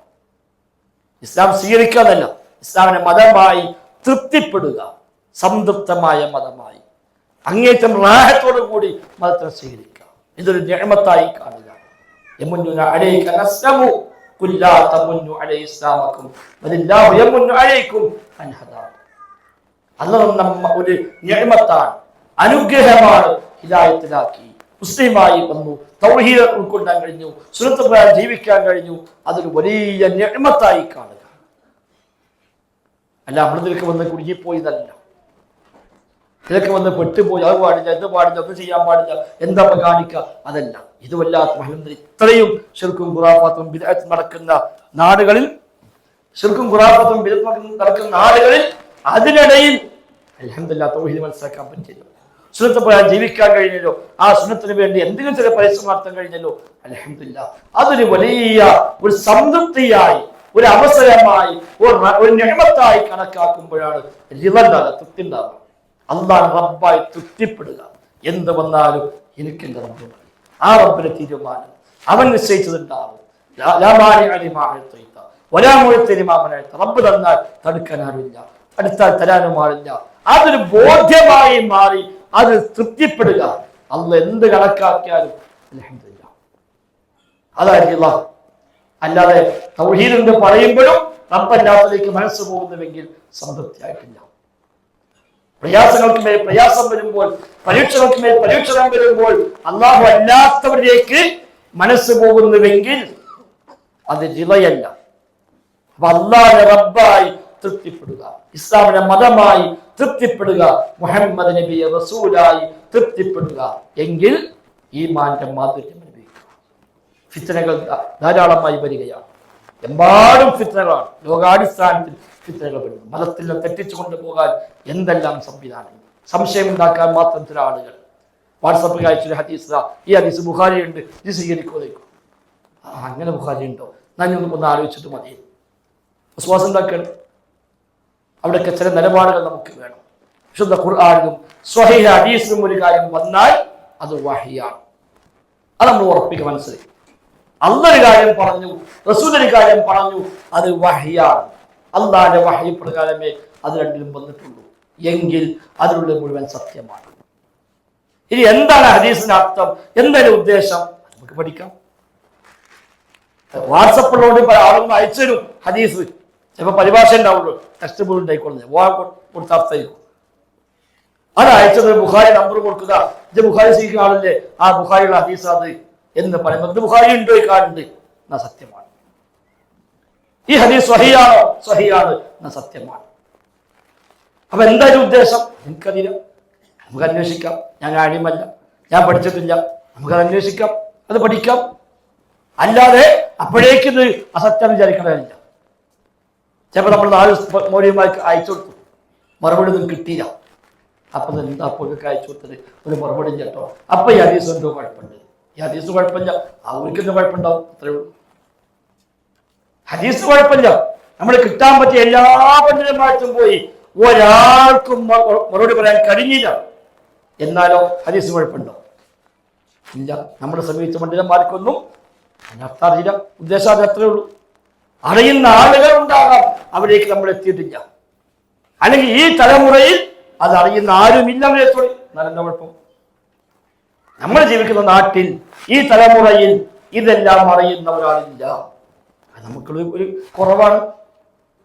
എന്നാലും ഹദീസിന് കുഴപ്പമുണ്ടെന്നല്ല. ഒരുപാട് ആൾ ചോദിച്ചു, ആർക്കും ഉത്തരം പറയാൻ കഴിഞ്ഞില്ല, അവിടെ ഞാൻ ഇസ്ലാമിന് പോയി എന്ന് പറയേണ്ട കാര്യമില്ല. വിശുദ്ധ ഖുർആനിൽ വന്നാൽ, സ്വഹീഹ് ഹദീസിൽ വന്നാൽ സത്യമാണ്. അതാ ഷഹാദത്ത്. മുഹമ്മദ് നബി അല്ലാഹുവിന്റെ റസൂലാണ്, ഞാൻ സാക്ഷ്യം വഹിച്ചു. ആ റസൂൽ പറഞ്ഞതൊക്കെ അല്ലാഹ് പറഞ്ഞിട്ട് പറഞ്ഞതാണ്, അല്ലാഹ് അറിയിച്ചിട്ട് പറഞ്ഞതാണ്, സത്യമാണ്. ആ പറഞ്ഞതിന് ഉദ്ദേശം എന്താ എനിക്ക് മനസ്സിലാകുന്നില്ല. എനിക്ക് അത്രേ ബുദ്ധിയുള്ളൂ, എനിക്ക് അത്രേ വിവരമുള്ളൂ, ഞാൻ ഇത്രേ പഠിച്ചിട്ടുള്ളൂ എന്ന് മനസ്സിലാക്കിയാൽ മതി. അത് സത്യമാണ്. അതിന് ഉദ്ദേശം എന്ത് അതെനിക്കറിയില്ല. അത് അന്വേഷിക്കാം, പഠിക്കാം. കിട്ടിയാൽ നമുക്ക് അൽഹംദുലില്ലാ, നീ കിട്ടിയില്ല, പഠിച്ച അത്രേ നമുക്കൊരു തൗഫീഖ് വന്നിട്ടുള്ളൂ എന്ന് വിചാരിച്ചാൽ മതി. വിശുദ്ധ ഖുർആൻ വന്ന എല്ലാ കഥയും നമുക്ക് അങ്ങനെ ആ വക ബുദ്ധിയോട് ആലോചിച്ചാൽ മനസ്സിലാക്കാൻ പറ്റും. സൂറത്തുൽ ഫീൽ, എന്താ സൂറത്തുൽ ഫീലിന്റെ പ്രത്യേകത? എന്താ ഈ പറഞ്ഞ ആശയം? ആനപ്പട വരുന്നു കഅബ പൊളിക്കാൻ. അന്ന് പക്ഷികളെ പറഞ്ഞയക്കുന്നു. ചൂടുള്ള കല്ലുമായി പക്ഷി വരിക, ആ കല്ല് മേളന്ന് വിടുക, ആന ചത്തുപോവുക, ചാവുക മാത്രമല്ല ചവച്ച് തുപ്പിയ വൈക്കോൽ ചണ്ടി പോലെ ആനകളായി മാറുക എന്ന് പറഞ്ഞാൽ ഇതിപ്പോ ഈ വക ബുദ്ധി ഉണ്ടെങ്കിൽ ഉൾക്കൊള്ളും. പക്ഷി ഇങ്ങനെ പാറി വരിക, ചൂടുള്ള കല്ലും. അപ്പൊ ഈ കല്ല് ഉടനെ ചൂടാക്കി എന്ന് വെച്ചൂടെ? എങ്ങനെ ഇപ്പൊ ചൂടുള്ള കല്ലിൽ പക്ഷി കൊത്താൻ കഴിയും? ചുണ്ട് ചൂടാവൂലേ? എന്നിട്ട് ആ കല്ലിട്ട എങ്ങനെ ആന ചത്തത്? ഈ ചത്താൽ തന്നെ അതെങ്ങനെ അസ്ഫും മഅ്കൂൽ, തിന്നു തുപ്പിയ വൈക്കോൽ ചണ്ടി പോലെ എങ്ങനെ ആന ആയി മാറിയത്? ഇത് ബുഖാരിയിലാണെങ്കിൽ എന്തെല്ലാം പ്രശ്നം ഉണ്ടാവും പോലെ. ഖുർആനിലായതുകൊണ്ടല്ലേ. സൂറത്തുൽ ബഖറ ആ പേര് എങ്ങനെ വന്നത്? കൊലപാതകം നടന്ന ഇസ്രായേലിനെ ആരാ കൊന്നത് അറിയില്ല, തമ്മിൽ പഴിചാരി, ആരാ ഘാതകൻ അറിയില്ല. മുസാലിന്റെ വിഷയമെത്തി, അല്ലാഹ് വഹയി കൊടുത്തു. ഇന്നല്ലാഹ യഅ്മുറുക്കും അൻ തദ്ബഹു ബഖറ, അല്ലാഹ് നിങ്ങളോട് കൽപ്പിക്കുന്നു ഒരു പശുവിനെ അറുക്കണമെന്ന്. മഞ്ഞ പശുവാകണം, പ്രായം കൂടാൻ പാടില്ല, പറ്റ ചെറിയതാകാൻ പാടില്ല, കൃഷിക്ക് ഉപയോഗിച്ചതാകാൻ പാടില്ല. കലർപ്പില്ലാത്ത മഞ്ഞ നിറമാകണം, കണ്ടാൽ തന്നെ ആകർഷണീയമാകണം. അത്തരം പശുവിനെ അറുത്തിട്ട് അതിൻ്റെ ഒരു ഭാഗം കൊണ്ട് ആ മയ്യത്തിനെ അടിക്കുക. എന്താ ഇപ്പൊ വെള്ള പശു ആയാൽ? എന്താ ഇപ്പൊ മഞ്ഞ പശുവിന് പുറത്തൊരു പുല്ലുണ്ടായാൽ? അപ്പൊ അടിച്ചെണീക്കൂലേ? അങ്ങനെ പശുവിനെ കണ്ടെത്തി അറുത്തു. അതിന്റെ ഭാഗമെടുത്ത് നിങ്ങൾ ആ മരിച്ചാളെ അടിക്കുക. അടിച്ചു, അത് എഴുന്നേറ്റു, എന്നെ കൊന്നാൾ ഇന്നാളാകുന്നു എന്ന് പറഞ്ഞു. ഖുർആൻ വന്ന കഥയാണ് ഇത്. ഹദീസിലാണെങ്കിലോ ഈ പറഞ്ഞ മനുഷ്യന്മാർ സ്വീകരിക്കാൻ പറ്റുമോ? അപ്പൊ ഇതിനൊക്കെ അസുരെന്താ? അല്ല പറഞ്ഞു, റസൂല് പറഞ്ഞു ഇത് സ്ഥിരപ്പെട്ടാൽ അത് ഹക്കാണ്. എന്റെ അത് അങ്ങനെ അല്ലാഹു കൂടുതൽ പഠിക്കുമ്പോൾ മനസ്സിലാവും. നമ്മൾ പഠിച്ചിട്ടില്ല, നമ്മക്ക് അത്ര സാമർത്ഥ്യം ബുദ്ധിയുള്ളൂ. രാവിലെ വീട്ടിൽ പത്രം വരുന്നില്ലേ? പത്രം വായിച്ചാൽ ആ ഇന്നത്തെ പേപ്പറിൽ വന്ന എല്ലാ വാർത്തയും മനസ്സിലായാണ് അവിടെ ഉള്ളത്. ഇന്നത്തെ പേപ്പറിൽ കംപ്ലീറ്റ് ന്യൂസ് എനിക്ക് മനസ്സിലായി എന്ന് പറയാൻ പറ്റുമോ?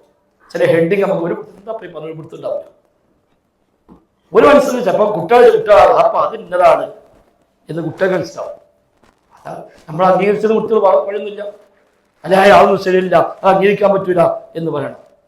ഇതാണ് നമ്മളെ വീട്ടിൽ വരെ പത്രത്തിലെ അവസ്ഥയെങ്കിൽ അള്ളാന്റെ കലാമിൽ, റസൂലിന്റെ കലാമിൽ അള്ളാഹു ഉദ്ദേശിച്ചത് എന്താണ്?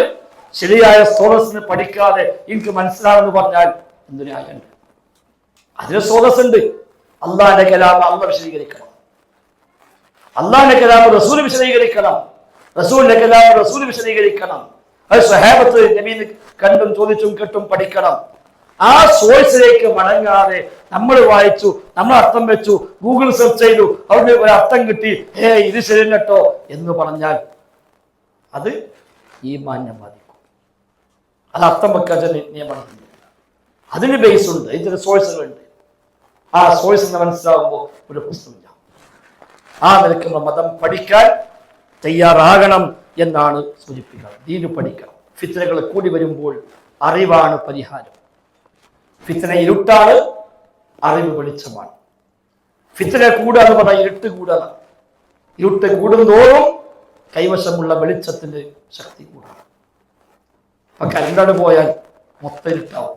നമ്മൾ ആദ്യം ചെയ്യുന്ന പണി എന്താ? മൊബൈലാണ് ഓണാക്കുക, മൊബൈലിന്റെ വെളിച്ചം ഓണാക്കുക. എന്താ കാരണം? ഇരുട്ട് വന്നാൽ എന്തെങ്കിലും ചെറിയ വെളിച്ചെങ്കിലും വേണം. അല്ലെങ്കിൽ കുട്ടികൾ കൂടെ എടുക്കുന്നുണ്ട്, തല പോയി തട്ടും, മുറിവാകും, വീണ് പോകും, ആരും എണീക്കാൻ പാടില്ല, കരണ്ടിപ്പ് വരുന്നൊക്കെ പറയും. എണീറ്റാ പ്രശ്നമാണ്, ചിലപ്പോൾ വീണ് പോകും, തട്ടിത്തറിഞ്ഞു പോകും. ഫിത്ന ഇരുട്ടാണ്. ഖിയാമത്തിലേക്ക് പോകുന്തോറും ഫിത്ന കൂടുകയേ ഉള്ളൂ. ലോകാടിസ്ഥാനം തന്നെ. രാവിലെ മുഅ്മിനായോൻ വൈകുന്നേരം കാഫിറാണ്, വൈകുന്നേരം മുഅ്മിനായോൻ രാവിലെ കാഫിറാണ്. അത് വരുന്ന നബിതങ്ങൾ പറഞ്ഞാണ്. അവിടെ ആയുധമാകുന്ന വെളിച്ചം കൈവശമുണ്ടാവുക, അറിവാകുന്ന വെളിച്ചം. അത് കൂരാക്കുരിട്ടാണെങ്കിൽ ചിലപ്പോൾ മൊബൈൽ മതിയാവില്ല, നല്ല വലിയ ലൈറ്റ് വേണം, ടോർച്ച് വേണം, ചിലപ്പോൾ ഹൈമാക്സ് ലൈറ്റ് വേണം, എന്നാലേ പറ്റുള്ളൂ മുന്നോട്ട് പോകാൻ. ആ വെളിച്ചമുണ്ടാണ്. പഠിക്കാൻ എമ്പാടും സംവിധാനമുണ്ട്. സാധാരണമായി സൂചിപ്പിക്കാണ് ഇവിടെ ജാമ്യ ഹിന്ദിൽ നടക്കുന്ന തദാറുക് എന്ന കോഴ്സ് ഇവിടെ നമ്മുടെ ജില്ലാ ഓഫീസിൽ വെച്ച് നടക്കുന്നുണ്ട്.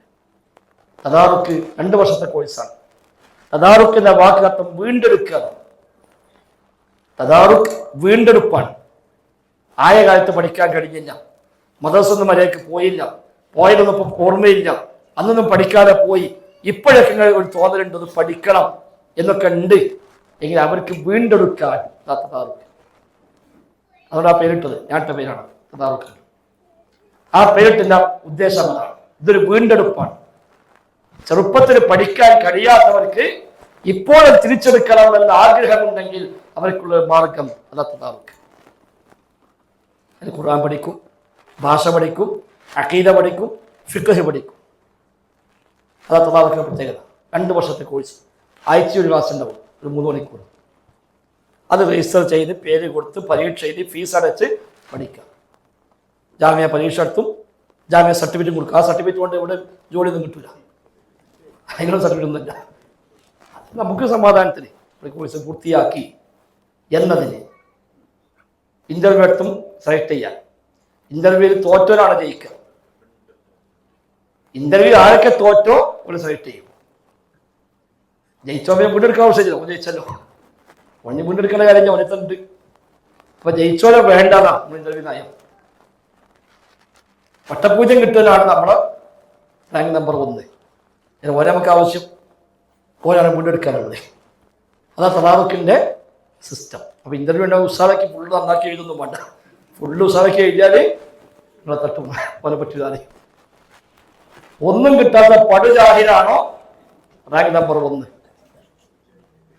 2 കൊല്ലം കൊണ്ട് പോലെ നമ്മള് എന്തെങ്കിലും കുറിച്ച് ബേസ് പഠിപ്പിച്ചെടുക്കുക. തജീദ് ഇബ്രാഹിം ഖുർആൻ ഓതാന്, അറബി ഭാഷ കുറച്ചൊക്കെ വായിക്കാനും എഴുതാനും, അഖീദയുടെ അടിസ്ഥാന പാഠങ്ങൾ, ഫിഖഹിന്റെ അടിസ്ഥാന പാഠങ്ങൾ, ഇതൊക്കെ പഠിപ്പിക്കുന്ന സംവിധാനമാണ് അത്തദാറുക്ക്. അപ്പൊ ഇവിടെ നമ്മുടെ ജില്ലാ ഓഫീസിലുണ്ട്. ലിങ്ക് നിങ്ങളുടെ ഗ്രൂപ്പ് വഴി ഇൻഷാല്ലാ പോസ്റ്റ് ചെയ്യും, രജിസ്ട്രേഷൻ ലിങ്ക്. ആ ലിങ്ക് വഴി രജിസ്റ്റർ ചെയ്യാം. തന്മയുടെ ഗ്രൂപ്പിലും അതേപോലെ ഗ്രൂപ്പിലൊക്കെ അത് വരും. അതിന് രജിസ്റ്റർ ചെയ്യാം. ആഴ്ചയിൽ ഒരു 3 മണിക്കൂർ പുസ്തകം പേരെടുത്ത് അവിടെ ചെന്നിരുന്ന് കൃത്യമായി പഠിച്ചു പോകണം. സാധാരണ നമ്മൾ ക്യൂച്ചറിന് പോണ പോലെ വെറുതെ പോയിരുന്ന് നിങ്ങൾ പോരാൻ പറ്റില്ല. അത് കൃത്യമായി പഠിക്കണം, നോട്ട് എഴുതണം, ചോദ്യം ചോദിക്കും, പരീക്ഷ ഉണ്ടാവും, അതിൽ സർട്ടിഫിക്കറ്റും കിട്ടും. ഹാജരടക്കം ജാമ്യ ഓഫീസിൽ എത്തും. എത്ര ചേർന്നോ ആ ഓരോരുത്തർ ഏത് സമയത്ത് വന്നു, എപ്പോൾ പോയി, ഇപ്പോൾ ടൈം അടക്കം ജാമ്യ ഓഫീസിനോട് കിട്ടും. ആ നിലയ്ക്കുള്ള ഒരു വ്യവസ്ഥാപിതമായ സംവിധാനമാണ് തദാറുക്ക് എന്ന സംവിധാനം. അത് പരമാവധി ഉപയോഗപ്പെടുത്തുക. QHLSകൾ ഉപയോഗിക്കുക. CREയിൽ നമ്മുടെ മക്കളൊക്കെ എത്തുന്നുണ്ട് എന്ന് നമ്മൾ ഉറപ്പുവരുത്തുക. ഇത്തരം പഠന ക്ലാസ്സുകൾ ഇതും പ്രധാനമാണ്. ഇത് എപ്പോഴും സംഘടിപ്പിക്കാൻ കഴിയുന്നില്ല. 1 മാസത്തിലോ 1 2 മാസത്തിലോ ഒക്കെ എനിക്ക് ഉണ്ടാവുക. അത് ഉണ്ടെന്ന് കേട്ടാൽ പരമാവധി എത്തിച്ചേരാൻ പരിശ്രമിക്കുക. പീസ് റേഡിയോ പോലുള്ള നമ്മുടെ മറ്റു സംവിധാനങ്ങൾ, സോഷ്യൽ മീഡിയ വഴി നമ്മുടെ സംവിധാനങ്ങൾ, ഇതൊക്കെ ഉപയോഗപ്പെടുത്തുക. ആദർശം പഠിക്കാനുള്ള വ്യത്യസ്തമായ സംരംഭങ്ങൾ. കോഴിക്കോട് ജൂബിലി ഹാളിൽ നമ്മൾ നടത്തിയ പ്രോഗ്രാം എല്ലാവരും കേൾക്കേണ്ടതാണ്. 7 മണിക്കൂറുണ്ട്. എന്നാലും സമയമെടുത്ത് സ്വസ്ഥമായിരുന്ന് അത് കേൾക്കേണ്ട പ്രോഗ്രാമാണ്. പരപ്പനങ്ങാടി നടക്കുന്ന ഖണ്ഡന പരമ്പരകൾ നമ്മൾ കേൾക്കേണ്ടതാണ്. ഒരുപാട് വിഷയങ്ങൾ പഠിക്കാനുള്ള റെഫറൻസായി അത് ഉപയോഗപ്പെടുത്താം. അതൊന്നും ഞങ്ങളാരും വെറുതെ പോയി പ്രസംഗിക്കണമല്ല. ഒരുപാട് ദിവസങ്ങൾ, ദീർഘമായ മണിക്കൂറുകൾ ഇരുന്ന് റെഫർ ചെയ്ത് ഒരുപാട് വായിച്ചും എഴുതിയെടുത്തും അങ്ങനെയൊക്കെ പലരുമായി ഡിസ്കസ് ചെയ്തും ഒക്കെയാണ് ആ പ്രോഗ്രാമിലേക്ക് പോകുന്നത്. ഞങ്ങളാരും പോയി ഒറ്റയ്ക്ക് പോയി പ്രസംഗിക്കുന്നില്ല. സ്റ്റേറ്റ് ഗ്രൂപ്പ് ഇപ്പോൾ തുടങ്ങി അടുത്ത ഗണത്തിലുള്ള ചർച്ചകളൊക്കെ. അങ്ങനെ നമ്മുടെ രചനയും നമ്മുടെ മറ്റു നേതാക്കന്മാരും അവിടെയൊക്കെ ചോദിച്ചും പറഞ്ഞും അവരുടെ അഭിപ്രായങ്ങൾ തേടിയും അങ്ങനെയൊക്കെയാണ് അതിലേക്ക് വിഭവങ്ങൾ ഒരുക്കി അവിടെ പോയി സംസാരിക്കുന്നത്. പക്ഷേ ഞങ്ങൾ 2-3 ആളുകളായിരിക്കാം. എന്താണെങ്കിലും അത്തരം പ്രോഗ്രാമുകളൊക്കെ നമുക്ക് അറിവ് വർദ്ധിക്കാനുള്ള വഴികളായി നമ്മൾ കാണുക, അതിനോട് പ്രാർത്ഥിക്കുക, ഈമാനിൽ ഉറച്ചു നിൽക്കാൻ, തെറ്റിപ്പോകാതിരിക്കാനൊക്കെ ഉള്ള തൗഫീഖിന് വേണ്ടി നമ്മളൊക്കെ ദുആ ചെയ്യണം. അല്ലാഹു സുബ്ഹാനഹു വ തആല എല്ലാ അർത്ഥത്തിലും ഖൈറും ബറക്കത്തും നൽകി അനുഗ്രഹിക്കുമാറാവട്ടെ. ജീവിത അവസാനം വരെ തൗഹീദിൽ അടിയുറച്ചു നിന്ന് ഈമാനോടെ മരിക്കാൻ നമുക്കെല്ലാം തൗഫീഖ് പ്രദാനം ചെയ്യുമാറാവട്ടെ. ബറക്കല്ലാഹു ഫീനാ ജമീഅൻ. അസ്സലാമു അലൈക്കും വറഹ്മത്തുള്ളാഹി വബറകാതുഹു.